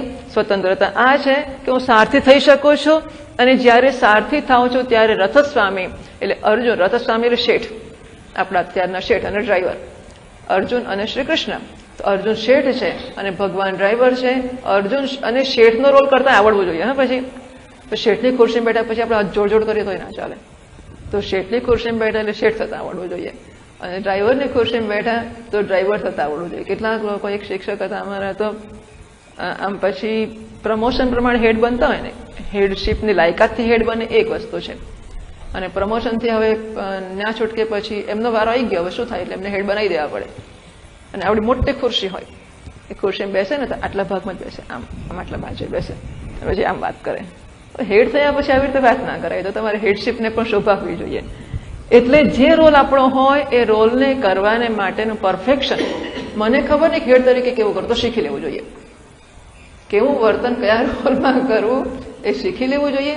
અને પછી પરફેક્ટ એ રોલ કરવામાં આપણને આપણો આંતરિક અવરોધ કશો ના નડે, તો જ બહારના લોકો આદર કરશે કે માન આપશે. આપણે ખૂણામાં બેસીને આમ હાથ જોડીને આમ કરીશું, શું કરું ભાઈ, મારી ઈચ્છા તો બહુ વધી, હું તમને મદદ કરું, પણ અને પાછળ જુઠ્ઠું બોલતા હોય માણસો વગેરે વગેરે. એટલે શ્રી કૃષ્ણ છે એ સ્વતંત્રતાને બતાવી આપે છે, સારથી છે. અને અર્જુન સ્વતંત્રતા બતાવી આપે છે કે અત્યારે અર્જુન શેઠ છે, તો શેઠ તરીકે કહે છે, અચ્યુત ઉભયોહો સેનયોહો મધ્યે મેં રથમ સ્થાપય. મારો રથ છે એને લઈ જઈને બે સેનાની વચ્ચે મૂકી દો. તો ત્યાં શું કામ છે? ત્યારે આ યુદ્ધના રણશીકા ફૂંકાઈ ગયા છે અને વચ્ચે કંઈ ફરવા આવે છે તો બગીચામાં લટાર મારવા કે ચલો જરા આંટો મારી આવીએ. યુદ્ધ કરવાનો વખત છે કે ફરવા થોડું જવાય. યાવ દેતા એની ચોકસાઈ જુઓ અને એનું ડિટર્મિનેશન, એટલે કે પ્રેક્ષાપૂર્વકારી છે, એ વિચારપૂર્વક કામ કરે છે. સામે શંખ ફૂંકાવા માટે હું ફૂંકી દઉં અને પેલા બાણ માર્યો માટે, એના એવું નહીં. યુદ્ધ કરતા પહેલા એને બરોબર બંનેના વ્યૂહ જોઈ લેવાની સમજ છે. પરીક્ષામાં લખવું હોય પેપર તો પહેલો સવાલ આવડતો હતો ફટાફટ લખી નાખ્યો ના, આખું પેપર જોઈ જઈએ. આપણને બધા પ્રશ્નો આવડે છે. ધારો કે 7 પ્રશ્ન પૂછ્યા, 7માંથી 5 લખવાના છે, 7 જોઈ જઈએ, 7નો વિચાર કરી લઈએ કે 7 આપણને આવડે, 7 આવડે છે. હા, પણ 7માં પ્રેફરન્સ કરો કે અમુક વધારે આવડે છે. ધારો કે બધા સરખા આવડે છે પણ અમુક વધારે લાંબો પડશે, એવું ખરું? આ બધા સરખા આવડે છે એટલે સરખા જ લાંબા છે, પણ એકમાં 100% માર્ક આવે એવા છે કે ઓબ્જેક્ટિવ છે એટલે હા ના સ્પષ્ટ જવાબ આવી જશે. બીજામાં જરા વર્ણનાત્મક છે તો ઓછા માર્ક આવશે, એવું ખરું? નક્કી કરી લઈએ અને પછી કયા 5 લખવા એ લખીએ. બરાબર છે ને? કંઈક પણ રોટલી કરવી હોય, તમે બધા એવું કરો છો, બધાને આવડે છે કે કેટલા માણસને રોટલી કરું છું, કેટલો લોટ કાઢો, ધ્યાન કરે હાથમાં લઈને, શું કર નાખી દઉં? ના, નાખી દેવા દે. આજે તો 2 માણસ વધારે છે ને, એ જરા વધારે ખાવાવાળા છે, આપણે તો 2 જ રોટલી ખાઈએ છીએ, 5 રોટલી ખાશે, ચાલો ત્યારે વધારે નાખી દો. ના પણ વચ્ચે ટાળી ખાવી પડશે તો ઓછો નાખો. ધ્યાન કરો છો ને? મીઠું હાથમાં લઈને નાખે આમ ધ્યાન કરે હાથમાં મીઠું લઈને, ભલે ક્ષણ હોય પણ ધ્યાન કરે કે નાખી દો કે ના નાખું, ઓછું નાખું વધારે નાખું, ધ્યાન. પ્રેક્ષાપૂર્વકારી છીએ આપણે બધા જ છીએ. જ્યાં જ્યાં આપણે ધારું કરવું હોય ત્યાં ત્યાં આપણે પ્રેક્ષાપૂર્વકારી એટલે કે પહેલા વિચાર કરે અને પછી કરે. પહેલા વિચાર કરે કે શું કરું, કેમ કરું, કેટલું કરું, કેવું કરું, ક્યારે કરું, કોની જોડે કરું. એક ક્ષણ, હવે એ તો પોતપોતાની ક્ષમતા ઉપર આધાર છે કોને કેટલી ક્ષણો વિચાર કરવો પડે, પણ એક ક્ષણ વિચાર કરી લે અને પછી કરે. બધાઓ કરતા જ હોય છે જ્યાં એમને જરૂર લાગે છે ત્યાં. જ્યાં ના જરૂર લાગે ત્યાં હેફેઝાડ પછી આડેધડ જેમ ફાવે એમ કરવા મળે. તો અર્જુન કહે છે યુદ્ધના સમયે જ્યારે મારા રથને લઈ જઈને બે સેના વચ્ચે મૂકવાનો કહું છું ત્યારે મારી પાસે કારણ છે. એનું શા માટે કહું છું? યાવત એતાન યોદ્ધુ કામાન અવસ્થિતાન અહમ નિરીક્ષે, જેથી કરીને મને એવી જગ્યાએ લઈ જઈને મૂકો. યાવદ એટલે એવી જગ્યાએ મૂકો, અથવા તો જ્યાં સુધી હું જોઈ લઉં ત્યાં સુધી રાખો. મને એવી જગ્યાએ લઈ જઈને મૂકો કે હું જોઈ શકું, અને ત્યાં જઈને એટલા સમય સુધી રાખો જેથી કરીને બંને સેનામાં યુદ્ધ કરવાની ઈચ્છાથી જે ઊભા છે ને ત્યારે એમનું નિરીક્ષણ કરી લઉં. કૈર્મયા સહ યોદ્ધવ્યમ અસ્મિન રણ સમુદ્યમે, કારણ કે ઘેરથી ખબર તો છે જ કે કોની જોડે કૌરવો જોડે યુદ્ધ કરવા જઈએ છીએ, ભીષ્મ હશે, દ્રોણ હશે, એ તો ખરી વાત છે. પણ જરા અત્યારે બધાને માપી લેવા છે જરા મારે કે મારે કૈહી મયા સહ યોદ્ધવ્યમ, સો કૈહી સહ મયા યોદ્ધવ્યમ, કયા લોકોની સાથે મારે યુદ્ધ કરવાનું છે, અથવા તો કયા લોકોની સાથે મારે યુદ્ધ કરવાનું છે, અથવા મયા સહ કૈહી યોદ્ધવ્યમ, મારી સાથે કોણ કોણ યુદ્ધ કરવાના છે. એટલે મારી સાથે કોણ કોણ યુદ્ધ કરશે અને કોની કોની સાથે મારે યુદ્ધ કરવાનું છે જરા બરાબર જોઈ લો. અને આ જોઈએ ને પછી આપણામાં જરા મોમેન્ટમ આવે, ટેમ્પો આવે કે હા બરાબર ભીષ્મ મારી સામે ઉભા છે, દાદા થઈને યુદ્ધ કરવા ઉભા છે, તો હવે તમારા દાંત ખાટા કરી દઈશ, બતાવી દઈશ તમને. અને ગુરુજી અત્યારે તમે મારી સામે ઉભા રહી ગયા છો, હું ધર્મના પક્ષે છું, તમે અધર્મના પક્ષે છો, તોય મારી સામે આવીને ઉભા રહ્યા છો, ચાલો ત્યારે આજે તો તમને જોઈ લઈશ. એટલે આ બધાનું દર્શન છે ને, અને એનાથી પોતાની સ્ટ્રેટેજી, પોતાની શક્તિ બધાની ગમે એટલી હોય તો અમુક મર્યાદામાં તો હોય જ. એટલે આપણે આટલી શક્તિ છે, આટલા યોદ્ધાઓ છે, આટલા સંજોગો છે, આટલી આ વસ્તુઓ છે, એમને કેવી રીતે આપણી વ્યૂહમાં ગોઠવીએ જેથી કરીને આપણે યુદ્ધ કરી શકીએ અને એમની સામે હું બરાબર વિજય પ્રાપ્ત કરી શકું. તૈયારી તો કરવી જ જોઈએ. એટલે એમણે આજ્ઞા કરી યાવત એટલે કાલ, તાવત સૌમધ્ય રથમ સ્થાપય. હવે અચ્યુતને જ્યારે કહે છે અર્જુન કે બે સેના વચ્ચે લઈ જઈને મારા રથને ઉભો રાખો હે અચ્યુત, તો હવે અચ્યુત સારથી છે અને સારથી જે બાણ વાગે ને પહેલા સારથી પર આવે પછી સ્વામી ઉપર જાય. એટલે ખરું કામ સારથીનું સ્વામીનું રક્ષણ કરવાનું છે. એટલે સારથી એમ પૂછી શકે ને કે અલ્યા ઠીક છે તારે તો બે સેના વચ્ચે લઈ જઈને ઉભો રાખું અને સામેવાળા તૂટી પડશે તો મોત તો મારું જ થશે ને, તારે શું છે, તું તો શેઠ છે. એટલે જો એમને એવી ચિંતા થતી હોય તો દેશકાલ સુનન એવમ રથમ સ્થાપયંતમ મામે તે શત્રવઃ રથા ચાવિષ્યંતિ, કે હું જઈને ઉભો રહીશ તો મને રથથી પાડી નાખશે આ લોકો. એવી શંકાનું કારણ જ નથી, કારણ કે આપ અચ્યુત છો. એટલે મને અચ્યુત કહ્યું કે તમને કોઈ પાડી શકવાનું નથી. દેશકાલ વસ્તુ અચ્યુતમ ત્વામ કુછ ચાવય તુમર હતી, તમે દેશ અને કાળમાં અચ્યુત છો, તમારું કોણ ચ્યવન કરી શકે, તમને કોણ પાડી શકે. તો બીજી ચિંતા એ થાય કે અલ્યા મને આજ્ઞા કરે છે તું અર્જુન, મને આજ્ઞા કરે છે કે મારા પર ક્રોધ ના કરશો, તમે અચ્યુત છો. એટલે તમે અત્યારે એ તેના સર્વદા નિર્વિકારત્વેના નિયોગ નિમિત્ત કોપોપી પરિહૃત, મેં તમને આજ્ઞા આપી એને કારણે તમારા ક્રોધ આવવાની જો શક્યતા હોય તો એ પણ હું દૂર કરું છું. આપ તો અચ્યુત છો માટે મેં આજ્ઞા કરી છે તો ક્રોધ ના કરશો, મારી આજ્ઞાનું પાલન કરજો ખરા. મધ્યરથ સ્થાપન પ્રયોજન શેને માટે? સંધિ કરવા જવું છે કે ના એ લોકો સંધિ કરવા આવ્યા છે? ના, યુદ્ધની કામનાથી આવ્યા છે.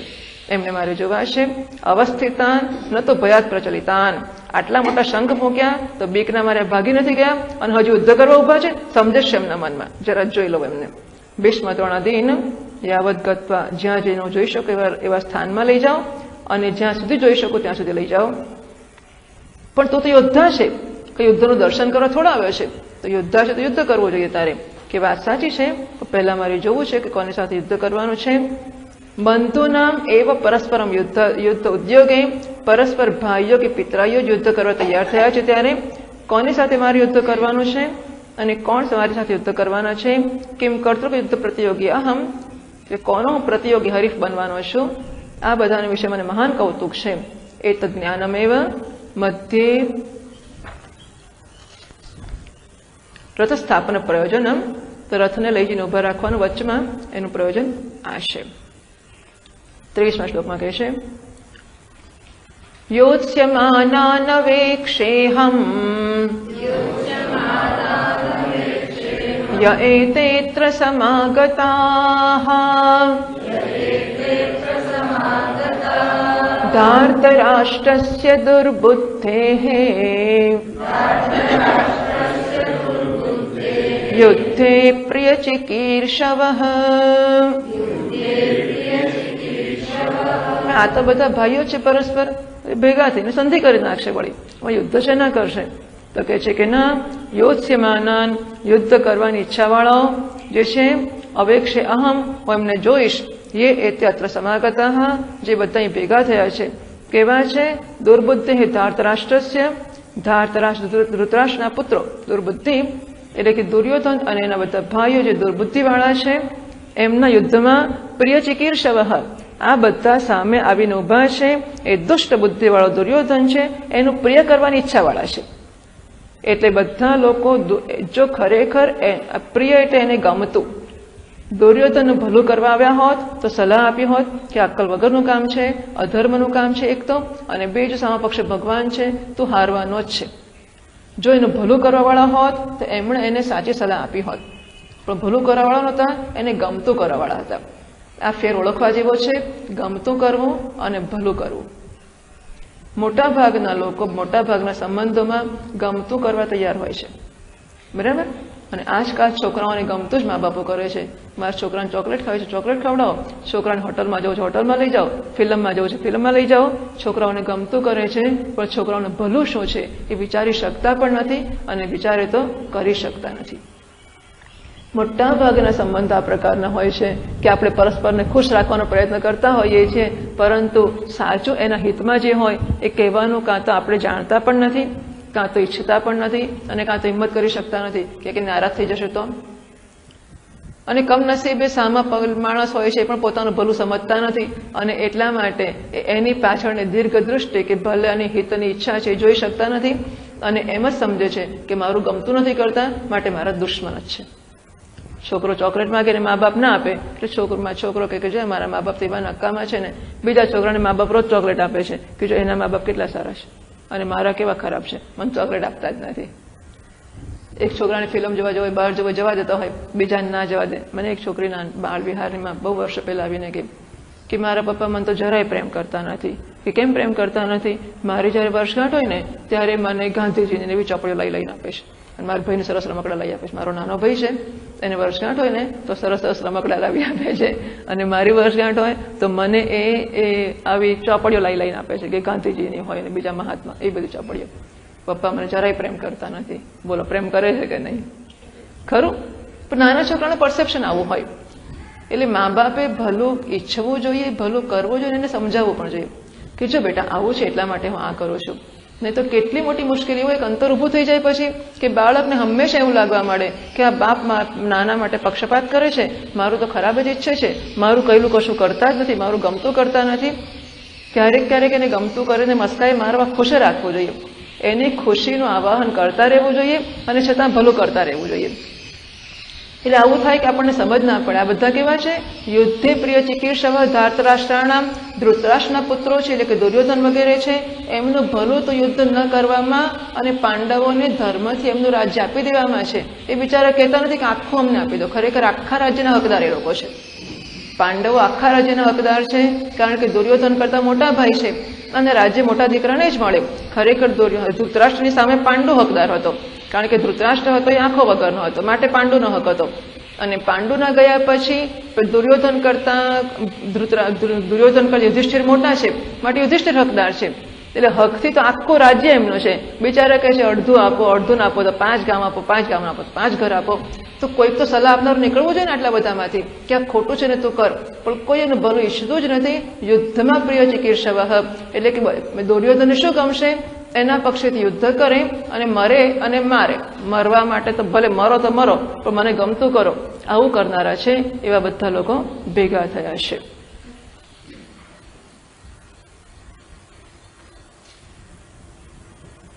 ન તો દુર્બુદ્ધ્યપનાય નાદૌ તાન યોત્સવાના નામ અવેક્ષ ઉપલભે ન તો સંધિ કામા ન તો યુદ્ધાય તત્પ્રતિયોગી अवलोकनोचितमेव।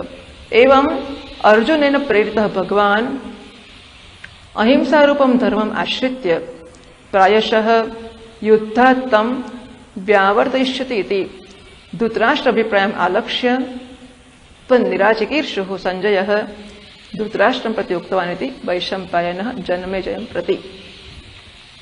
अर्जुने જ્યારે ભગવાનને કહ્યું કે મારા રથને લઈ જઈને બે સેના વચ્ચે સ્થાપિત કરો, ત્યારે ધૃતરાષ્ટ્રના મનમાં જરા જરા શંકા જન્મી હશે કે અર્જુન આજ્ઞા કરે છે એક, અને બીજું અર્જુન યુદ્ધ કરવાનું શ્રી કૃષ્ણને કહે છે, તો શ્રી કૃષ્ણ તો ધર્મનું સ્વરૂપ છે, એને સમજાવશે કે જો બેટા યુદ્ધ ના કરાય તો ડાયો છે, આપણે તો ધર્મનું પાલન કરવું જોઈએ, આપણે હિંસા ન કરવી જોઈએ, અહિંસા કરવી જોઈએ। એટલા માટે ભગવાન અહિંસારૂપમ ધર્મમ આશ્રિત્ય, અહિંસારૂપ ધર્મનો આશ્રય લઈને યુદ્ધમાંથી અર્જુનને પાછો વાળશે એવો ધૃતરાષ્ટ્રનો અભિપ્રાય એના મોઢા ઉપર દેખાયો હશે સંજયને, કારણ કે જે આંખથી જુએ એટલે પછી એના એક્સપ્રેશન્સ બધા બહુ તીવ્ર હોય, અને સંજય તો બહુ સરસ તટસ્થ નિરીક્ષક છે જ, એટલે સંજયે જોયું કે ધૃતરાષ્ટ્રના મનમાં હવે એવું જન્મવું લાગે છે કે હશ, એને ભગવાનને કહ્યું છે ને, તો હમણાં ભગવાન એને કહે છે કે આવી હિંસા કરાતી હશે, ચાલ પાછા જતા રહીએ, એવો જ અભિપ્રાય છે। તન નિરાચિકીર્ષુઃ, એના અભિપ્રાયને કે આવા ખ્યાલને કે આવી આશંકાને દૂર કરવા માટે, નિરાશ કરવા માટે સંજયઃ ધૃતરાષ્ટ્રમ પ્રતિ ઉક્તવાન, સંજય હવે ધૃતરાષ્ટ્રને કહે છે કે પછી શું થયું, અર્જુને આજ્ઞા આપી ત્યારે ભગવાને શું કર્યું, પાછા વળી ગયા, પાછા વળવાની સલાહ આપી, ગુસ્સો કર્યો કે કેમ અલ્યા મને આજ્ઞા કરે છે, આવું બધું કશું કર્યું। સંજય ધૃતરાષ્ટ્રને જ કહે છે આગળ 24મા શ્લોકમાં। સંજય ઉવાચ એવમુક્તો હૃષીકેશઃ ગુડાકેશેન ભારત સેનયોરુભયોર્મધ્યે સ્થાપયિત્વા રથોત્તમम् ભીષ્મદ્રોણ પ્રમુખતઃ સર્વેષાં ચ મહીક્ષિતાम् ઉવાચ પાર્થ પશ્યૈતાન સમવેતાન કુરુનિતિ।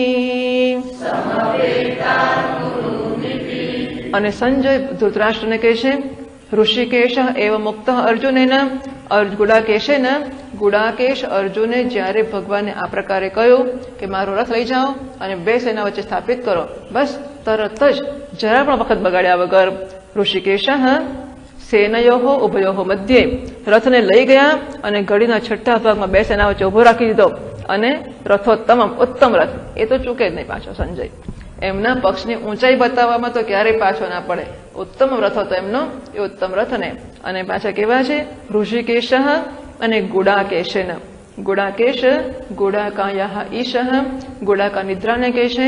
તો અર્જુને આજે 14 વર્ષનો વનવાસ ભોગવ્યો, એ વનવાસની અંદર સતત દિવસ અને રાત એણે ધનુર્વિદ્યાની પ્રેક્ટિસ અભ્યાસ કર્યો છે। દિવસ રાત એણે બાણ ચલાવે છે, રાત્રે શબ્દવેધી બાણ ચલાવતો હતો અને દિવસે એ સીધી રીતે બાણ કરતો હતો।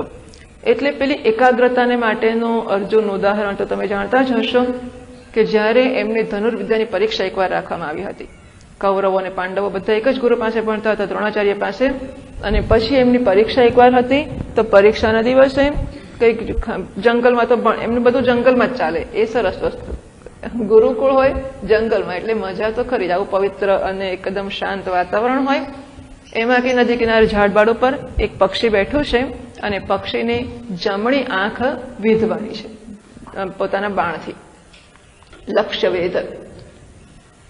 તો વારા ફરતી યુધિષ્ઠિરનો વારો આવ્યો, ભીમનો વારો આવ્યો, દુર્યોધનનો વારો આવ્યો, દ્રોણાચાર્ય બધાને ઉભા કરે છે, બેટા શું દેખાય છે પક્ષીની આંખ વીંધવા માટે? હા ગુરુજી બધું દેખાય છે, આખું ઝાડ દેખાય છે, ઝાડની પાછળ પર્વત દેખાય છે, નદી પણ દેખાય છે, અને આજુબાજુ બધા મિત્રો બેઠા છે, આપણા સ્વાધ્યાયી ભાઈઓ બધા દેખાય છે મને। ગુરુજી કે સારું બેસી જા।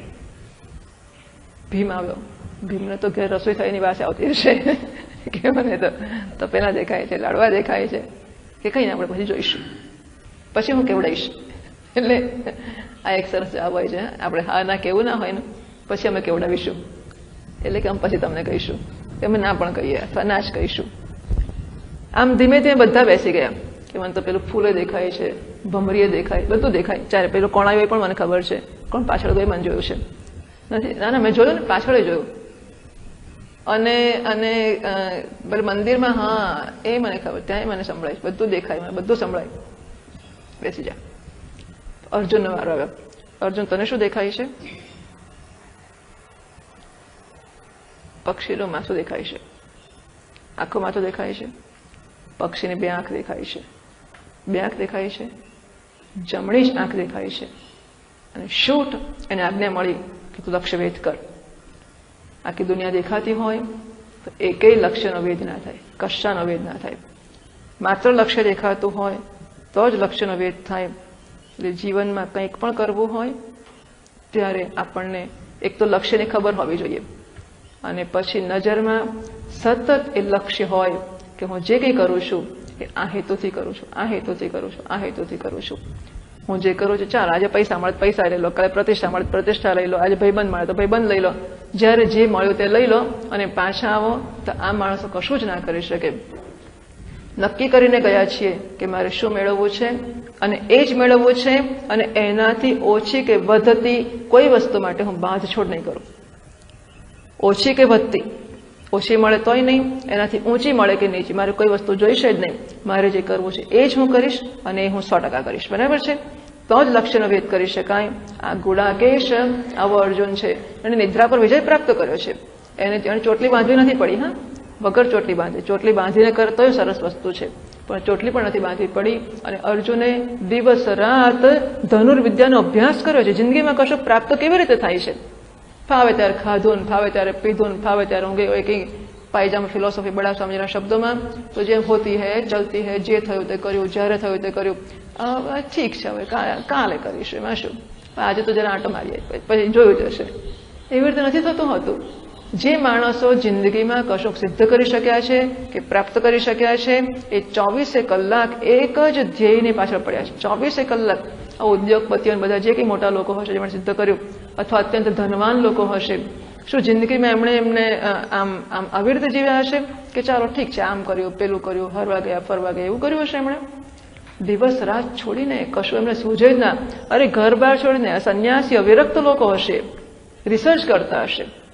એક જ દેખાય એમને, ઊંઘમાં પણ સ્વપ્નમાં જ દેખાય કે પેલો સ્પેસિમેન મૂક્યો છે, એનું શું થયું હશે, એનું જર્મિનેશન થઈ ગયું હશે, એને આ કેમિકલમાં મૂકવાનો છે, આમાંથી કાઢવાનો છે, આજે આને ટ્રાન્સફર કરવા, એને સ્વપ્નમાં જ દેખાતું હોય. 24 કલાક એ રિસર્ચ જ કરતો હોય તો જ એ કશીક શોધ કરી શકે. બાકી એમ કહો ચાલો ત્યારે સમય ઘડિયાળમાં જોઈને રિસર્ચ કરે, 5 વાગી ગયા હવે કાલે વાત, તો એક્સપેરિમેન્ટ 5 વાગે જ પોણે પહોંચતો હોય. બાકીના ભાગના એક્સપેરિમેન્ટનો ટાઈમ જ ના મળે કોઈ દાડો, તો થાય કેવી રીતે? એટલે લક્ષ્યને જીવનમાં પસંદ કરવું એક તો, અને પસંદ કરેલા લક્ષ્યને વળગી રહેવું, અને એનાથી ચ્યુત નાશ થવું. આ અર્જુન છે. જો અર્જુનની મહાનતા, અર્જુન અધિકારીત્વ, પહેલો અધ્યાય અર્જુન અધિકારીત્વ બતાવવાનો છે. અર્જુન અધિકારીત્વ જુઓ કે બ્રહ્મરૂપી લક્ષ્યનો વેદ કરવાનો છે ને. ધનુર્ગૃહિત્વા ઉપનિષદમ મહાસ્ત્રમ શરમ વિપાસા નિશિતમ સંદયિત આયમ તદ્ભાવગતેન ચેતસા લક્ષ્યમ તદેવાક્ષરમ સૌમ્ય વિદ્ધિ પ્રણવો ધનુષરો હ્યાત્મા બ્રહ્મ તલ્લક્ષ્યમુચ્યતે અપ્રમત્તેન વેદ્તવ્યમ શરવત્તન્મયો ભવેત. ઉપનિષદમાં આ લક્ષ્ય વેદ છે એ બ્રહ્મના લક્ષ્યનો વેદ કરવાનો એમાં કહેવાના છે. પ્રણવ ધનુ ઓમકાર ધનુષ્ય છે, શરો હ્યાત્મા અને આત્મા કે અંતઃકરણ છે, એ શર કે બાણ છે. અપ્રમત્તેન વેદ્તવ્યમ અને કોઈ પ્રકારના પ્રમાદ વગર વેદ કરવાનો છે. શરવત્તન્મયો ભવેત અને બાણ જઈને લક્ષ્યને ભેદે લક્ષ્યને ચોંટી જાય છે. એવી રીતે આ અંતઃકરણ જઈને આત્મામાં ચોંટી જવાનો છે. હવે ક્યારે ચોંટશે? અને ઝાડ દેખાય છે, પહાડ દેખાય છે, નદીએ દેખાય છે, ચારે બાજુ આ શરીરે દેખાય છે, મન બુદ્ધિએ દેખાય છે, પેલો મારો ભાઈએ દેખાય છે, પેલો કાકોએ દેખાય છે. અરે હોય 25 વર્ષ પહેલા મને એક દાડો મળેલો ને, એણે મને યાદ કર્યો કે તમે મને જરા કામ છે ને આવજો ને, એ મને તો દેખાય છે. મને બધું, હું કશું ભૂલું જ ના, બધું મને યાદ હોય, અને બધા વ્યવહાર ચાલુ રાખો, અને બધા સંબંધ ચાલુ રાખો, અને મને અડધી રાત્રે યાદ પહોંચી જ જવું. ત્યારે કે લક્ષ્યવેદ થાય, ત્યારે બ્રહ્મનું જ્ઞાન થાય. ચારે બાજુ ફાંફા માર માર કરીએ આપણે, કશું ના થાય, કશું ના થાય. એમાં એકેય વસ્તુ પ્રાપ્ત ના થાય. જો આપણે એ જ કરવું કે વ્યવહાર રાખો તો વ્યવહાર કર્યા જ કરવા, તો 24 કલાક વ્યવહાર કરવા, તો કમસે કમ એમાં તો કંઈક પ્રાપ્ત થાય. અને દુનિયાની બધી વસ્તુ શૂન્ય છે, એટલે કશું પ્રાપ્ત તો થવાનું જ નથી. એક જ વસ્તુ પ્રાપ્ત થાય એવી છે, એ બ્રહ્મનું જ્ઞાન. બ્રહ્મ સિવાય કશું મળવાનું નથી, કારણ કે કશું છે જ નહીં. હવે સાપને કેટલો ખુશ કર્યો તો સાપ મળે આપણને? સાપને કેટલો, પેલો દોરડી વાળો સાપ આપણો, સાપને કેટલો ખુશ કરીએ તો સાપ મળે. સાપને ખુશ કરો તો દોરડી જ મળે, દોરડી સિવાય કશું મળવાનું જ નથી. અને સાપને ખબર નહીં કે દોરડી છે, એટલે દોરડી સુધી પહોંચી જ નહીં શકાય, તો સીધા દોરડીને કેમ ખુશ ના કરીએ? લક્ષ્ય એક જ રાખી શકાય. છતાં નાની છોકરી આપણી બેઠી છે એટલા માટે કહું કે લક્ષ્ય પહેલા તો વ્યક્તિત્વ એવું બનાવીએ કે લક્ષ્યને પસંદ કરે અને જે પસંદ કરે એને વળગી રહે. એવું વ્યક્તિત્વ તૈયાર થશે ને પછી લક્ષ્ય બદલાશે તો સીધું ત્યાં ચોંટી જશે. પણ વ્યક્તિત્વ તો બનવું જ જોઈએ કે હું જ્યારે જે કરું ત્યારે તે કરું. બરાબર? So work when you work, work while you work અને પ્લે વાઇલ યુ પ્લે. આવું નિશાળમાં ભણાવતા હતા કે ભણતી વખતે ભણો, રમતી વખતે રમવા ગયા ત્યારે મારે ભણવાનું બાકી, લેસન બાકી તો લેસન કરેલું. ભણતી વખતે ભણવાનું, રમતી વખતે રમવાનું. I mean what I do, I what I સે. હું જે કરું ત્યારે મારા આખા વ્યક્તિત્વને રેડીને કરું. આવી ટેવ બનાવવી જ જોઈએ. હું જ્યારે જે કરું છું મારા આખા વ્યક્તિત્વથી કરું છું. અત્યારે હું કરું ત્યારે મને કશું સંભળાય જ ના. ભણવા બેઠો હોય તો ટેલિફોને સંભળાય, અને મહેમાન આવે સંભળાય, કોઈ બેલ મારે સંભળાય, દૂધનો ઉભરો સંભળાય. હા, ગેસ પર દૂધ ઉભરાતું હોય ને તો ઉભરાનો અવાજ આવે. પેલો 2-5 રૂમ દૂર બીજા રૂમમાં બેઠો હોય અને ભણતો હોય પણ દૂધનો ઉભરો સંભળાય ને. હવે માને સંભળાય જુદી વાત છે, કારણ કે એનું એ કામ છે. વિદ્યાર્થી એવી કશી જરૂર નથી. દૂધ ઉભરાય તો ઉભરાઈ જાય, હું શું કરું, હું તો ભણવા બેઠો છું. એટલે આવી એકાગ્રતા વ્યક્તિત્વમાં કેળવી જ લેવી કે જ્યારે જે કરીએ છીએ ત્યારે તે જ કરીએ છીએ. એ તૈયાર થયેલું વ્યક્તિત્વ પછી લક્ષ્ય બદલાશે, એ આખું તૈયાર પેકેજ છે એ ત્યાં લાગી જશે, બહુ સહેલું પડશે. અને એટલા માટે વ્યક્તિત્વને લક્ષ્યનો ભેદ કરવાને માટે તત્પર એવું તો બનાવવું જ જોઈએ. આ ગુડાકેશ અર્જુન છે ને એ આવો છે કે દિવસ અને રાત એને એક જ, કારણ કે એને 14 વર્ષ વનમાં રહેવાનું કેવું લાગ્યું હશે વિચાર તો કરો. પોતાનું રાજ્ય છે, પોતાની સત્તા છે, તે બધું લઈ લીધું છે. અત્યાર સુધીમાં લાક્ષાગૃહમાં એને રાખ્યો, એમને બાળવાનો પ્રયત્ન કર્યો. દ્રૌપદી એની પત્ની, બધા જ 5 ભાઈઓની પત્ની, પણ દ્રૌપદીની ખાસ પત્ની. અને દ્રૌપદીનું અપમાન થાય તો બીજા બધાને અપમાન લાગે, પણ અર્જુનને ખાસ અપમાન લાગે. અર્જુન બાણાવળી છે અને અર્જુન એને જીતીને લઈ આવ્યો છે. એટલે અર્જુનના મનમાં જે રોષ હશે, જે સંઘર્ષ હશે, તમે વિચારો કે 14 વર્ષ દિવસ અને રાત એણે આને માટે જ તૈયારી કરી છે. કે જેવા 14 વર્ષ પૂરા, છતાં ધર્મવાળા માણસ છે કે 14 વર્ષની શરત નક્કી કરી છે, વેલ એ વર્ષ પૂરા કરવા કે ત્યારે તૂટી પડ્યો હોત, એટલે તમે મને જંગલમાં મોકલો ત્યારે કોણ થાવ છો, તો પહેલા જ દાડી યુદ્ધ કર્યું હોત, એને 14 વર્ષની જરૂર જ ના પડે, પણ એણે કર્યું. એટલે ધર્મ પ્રમાણે પણ 14 વર્ષ સુધી એણે અભ્યાસ કર્યો છે. આવો ગુડાકેશ છે, એટલે કે લક્ષ્યના ભેદ માટે અત્યંત તત્પર છે અને અત્યંત એને માટે નિપુણ કે કુશળ છે. અને પાછા ઋષિકેશ, ભગવાન કોણ છે? ઋષિકેશ છે. સુગુડાકયા નિદ્રાયા ઈશેન જીત નિદ્રતયા સર્વત્ર સાવધાનેન, અર્થાત અર્જુન સર્વત્ર સાવધાન છે. એવો મુક્ત ભગવાન, આ ભગવાન એને આ પ્રકારે કહ્યું ત્યારે પણ અયમ મદ્ભૃત્યોપી સારથ્યમામ નિયોજયતી દોષમ આસજ્ય ન અકુપ્યત. આ મારો નોકર એ મને રથની સેવામાં જોડે છે એમ વિચારીને ભગવાન એના પ્રત્યે ક્રોધિત ના થયા. એનો દોષ સમજીને નવતમ યુદ્ધાત ન્યવર્તયત, ન તો એને યુદ્ધમાંથી પાછો વાળ્યો. એવું પણ ના કહ્યું કે હિંસા છે માટે ના કહીશ, કિંતુ સેનયોઃ ઉભયોઃ મધ્યે ભીષ્મ દ્રોણ પ્રમુખતઃ તયોઃ પ્રમુખે સમ્મુખે સર્વેષાં મહીક્ષાં ચ સમ્મુખે. એટલે એને પાછો તો ના જ વાળ્યો અને એને હતોત્સાહ તો ન જ કર્યો, એના પર ગુસ્સો તો ના જ કર્યો ઉપરથી, એની આજ્ઞાનું પાલન કર્યું અને રથને લઈ જઈને બરોબર 2 સેનાની વચ્ચે મૂકી આપ્યો. ક્યાં? ભીષ્મ દ્રોણ પ્રમુખતઃ. ભીષ્મ અને દ્રોણ બંને બરોબર સામા છે, જેની સામે ખરેખર યુદ્ધ છે. આ યુદ્ધ કે બીજા બધા તો મગતરાઓ છે. ભીષ્મ અને દ્રોણ અને અર્જુન કર્ણ આ પક્ષમાં છે અને અહીંયા શ્રી કૃષ્ણ છે. એટલે આ મુખ્ય યુદ્ધ તો આ લોકોની વચ્ચેનું છે અને એટલા માટે ભીષ્મ અને દ્રોણની સામે લઈ જઈને મૂકી રાખ્યો. ભીષ્મ દ્રોણના નામ જુદા કેમ આપ્યા છે? પ્રાધાન્ય સૂચનાય, કારણ કે તો બહુ મહાન પ્રધાન યોદ્ધાઓ છે. રથોત્તમમ, અગ્નિના દત્તમ દિવ્યમ રથમ ભગવતા સ્વયં એવ સારથ્યન અધિષ્ઠિતતયા ચ સર્વોત્તમમ રથમ. એક તો અગ્નિ આપ્યો છે એટલા માટે ઉત્તમ રથ છે, અને ભગવાન એના સારથી છે. વાહ, એની ઉત્તમતાનું તો પૂછવું જ શું. આ ઉત્તમ રથ છે એ લઈ જઈને બે સેના વચ્ચે મૂક્યો છે. સ્થાપયિત્વા ઋષિકેશ સર્વેશામ નિગૂઢ અભિપ્રાયજ્ઞ. ઋષિકેશ છે એટલે બધાના અંતરમાં જે છુપો અભિપ્રાય છે ને એને પણ જાણે છે. ભગવાનને ખબર છે કે અર્જુન મને રથને લઈ જઈને બે સેના વચ્ચે મૂકવાનું કહે છે, હું મૂકીશ. પછી અર્જુન જોશે અને પછી શોક મોહ અર્જુનસ્ય ઉપસ્થિતો વિજ્ઞાયા. ભગવાન સમજી ગયા કે અર્જુનમાં હવે શોક અને મોહ ઉપસ્થિત થઈ ચૂક્યા છે. એ જાણીને સોપહાસમ અર્જુનમ ઉવાચ, એની મજાક કરતા હોય એવી રીતે ભગવાન અર્જુનને કહે છે, હે પાર્થ એતાન સમવેતાન કરુન પશ્ય. પહેલા અધ્યાયમાં ભગવાનના આટલા શબ્દો છે એટલે ગીતા બની. મેં તો પહેલો અધ્યાય ગીતા ના થાત, પહેલો અધ્યાય ગીતા છે કારણ કે એમાં ભગવાનના આટલા શબ્દો છે. પાર્થ એતાન સમવેતાન કરુન પશ્ય. જો આ ભેગા થયેલા કૌરવો છે એમને જો. પૃથા મમ પિતો સ્વસા. પાર્થ કયું ને, તો પાર્થ શા માટે કયો? કારણ કે પૃથાયા સ્ત્રી સ્વભાવેન શોક મોહગ્રસ્તતયા. પૃથા સ્ત્રી છે એટલે કે સ્ત્રી સ્વભાવ છે. સ્ત્રીનો અનાદર ના સમજશો, પરંતુ આવો સ્વભાવ જ્યાં હોય એને સ્ત્રી કહેવાય. વાતે વાતે વાંકું પડવું, વાતે વાતે છણકો કરો, વાતે વાતે રડવા બેસવું, વાતે વાતે જરાક કશુંક થયું ને હું તો જતો રહીશ, હું તો નહીં બોલું, હું તો નહીં ખાઉં, આ તો હું અતબાયણું બંધ કરીને અંદર પેસી જ જઈશ. આ બધું આ બૈરાઓના કામ છે. આ કઈ પુરુષ એટલે પુરુષ વ્યક્તિત્વના કામ નથી આવું. એટલે આપણને આમાંથી જે મને નથી ખબર કે કોઈને શું કામ એવું મન થાય કે શોક મોહગ્રસ્ત થવું અને સ્ત્રી થવું. શરીરથી શરીરનું નામ સ્ત્રી કે પુરુષ છે જ નહીં, પ્રકૃતિનું નામ સ્ત્રી કે પુરુષ છે. અને એટલા માટે જ્યાં જ્યાં એવું વ્યક્તિત્વ દેખાય, કોંતા સ્ત્રી, અર્જુન તો જવા જ દો, કોંતાની સ્ત્રી કહેવાય એવી છે જ નહીં.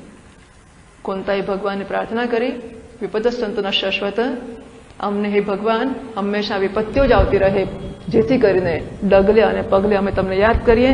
વિપત્તિ આવશે તો તમે યાદ આવશો, અને સંપત્તિ આવશે તમારું વિસ્મરણ થઈ જશે. આ કોંતા જ્યારે ભગવાન પાસે પ્રાર્થના કરીને વિપત્તિઓ માગે છે એને સ્ત્રી કહેવાય? બરાબર છે. એની કેટલી તૈયારી છે કે ભગવાનના સ્મરણ માટે વિપત્તિઓ સહન કરવા તૈયાર છું. એટલે કોંતાને સ્ત્રી કહેવી યોગ્ય નથી. તો કોંતાને પુત્રનો તો પ્રશ્ન જ નથી આવતો. અહીં સ્ત્રી પ્રકૃતિની વાત છે એ યાદ કરવા માટે કહે છે કે કોંતાનો પુત્ર સ્ત્રી સ્વભાવેન શોક મોહમાં ગ્રસ્ત જ હોય. સ્ત્રી એનો સંબંધી હોય બધું પણ અત્યારે શોક અને મોહ તારામાં ઉપસ્થિત થઈ ગયા છે એમ સૂચવતા પોતે ઋષિકેશ છે એ ઓળખાવે છે. પૃથા મારા પિતાજીની બહેન છે, એનો તો પુત્ર છે, માટે તું મારા શું ફોઈનો છોકરો થયો ને, તો મારી ફોઈનો છોકરો છે, અને એટલા માટે તું જરાય ચિંતા ના કરતો, હું તારો ભાઈ છું એટલે તારું કશું ખોટું નહીં થવા દઉં એમ આશ્વાસન પણ આપે છે. પાર્થ કહીને એવું પણ કહે છે કે તો અત્યારે શોક મોહ તારામાં આવવા માંડ્યા છે. સાથે સાથે પાર્થ કહીને એમ પણ કહે છે કે તું મારો ભાઈ છે, એટલા માટે હું તને આશ્વાસન આપું છું, ચિંતા ના કરીશ. મમ સારથ્ય નિશ્ચિત ભૂતવા, હું સારથી છું, મારા સારથી પણ આમાં નિશ્ચિત થઈને તો આ બધા કૌરવો છે ભેગા થયેલા, જરા પણ ચિંતા રાખ્યા વગર તું જોઈ લે. કારણ કે અર્જુન જોતો હોય ને કોઈ બાણ મારે તો કે તું બધા નિરીક્ષણ હું સાવધાન છું, એટલે હું તને કશું નહીં થવા દઉં, તું તારી મને બધું જોઈ લે, તું મારો ભાઈ છે એટલા માટે. અહમ સારથ્ય સાવધાન, અત્યંત સાવધાન છું, અને તું અત્યારે રથી છે માટે તમ તો સાંપ્રતમ એવા રથિત્વમ ત્યક્ષસી, હું તો સારથી છું જ અને સારથી રહીશ. પણ તું રથસ્વામી છે એ રથસ્વામી પણ હું તું હમણાં જ છોડી દઈશ અને જરાક વારમાં તું રડવા બેસી જઈશ એ મને ખબર છે. બીજી સેનાને જોઈને શું કરવાનો છે? આમ અર્જુન ધૈર્યમ આપાદયિતું, અર્જુનને ધૈર્ય પ્રાપ્ત કરાવવાને માટે પશ્યેત એતાવત પર્યંતમ ભગવતઃ વાક્યમ. આટલું ભગવાનનું વાક્ય છે કે તું આ રથને જોઈ, તું રથની વચ્ચે ઊભો છે બે સેનાની વચ્ચે, હું તારું સારથ્ય કરું છું, હું ચ્યુત નહીં થઉં, અને તું તો હમણાં જ ચ્યુત થઈ જવાનો છે, પણ કંઈ નહીં, ચાલ જોઈ લે, તારે જવું છે તો હું તારી રક્ષણ કરું છું, હું સાવધાન છું, અને તું બે સેનાઓને જોઈ લે. ઓમ પૂર્ણમદ પૂર્ણમિદં પૂર્ણાત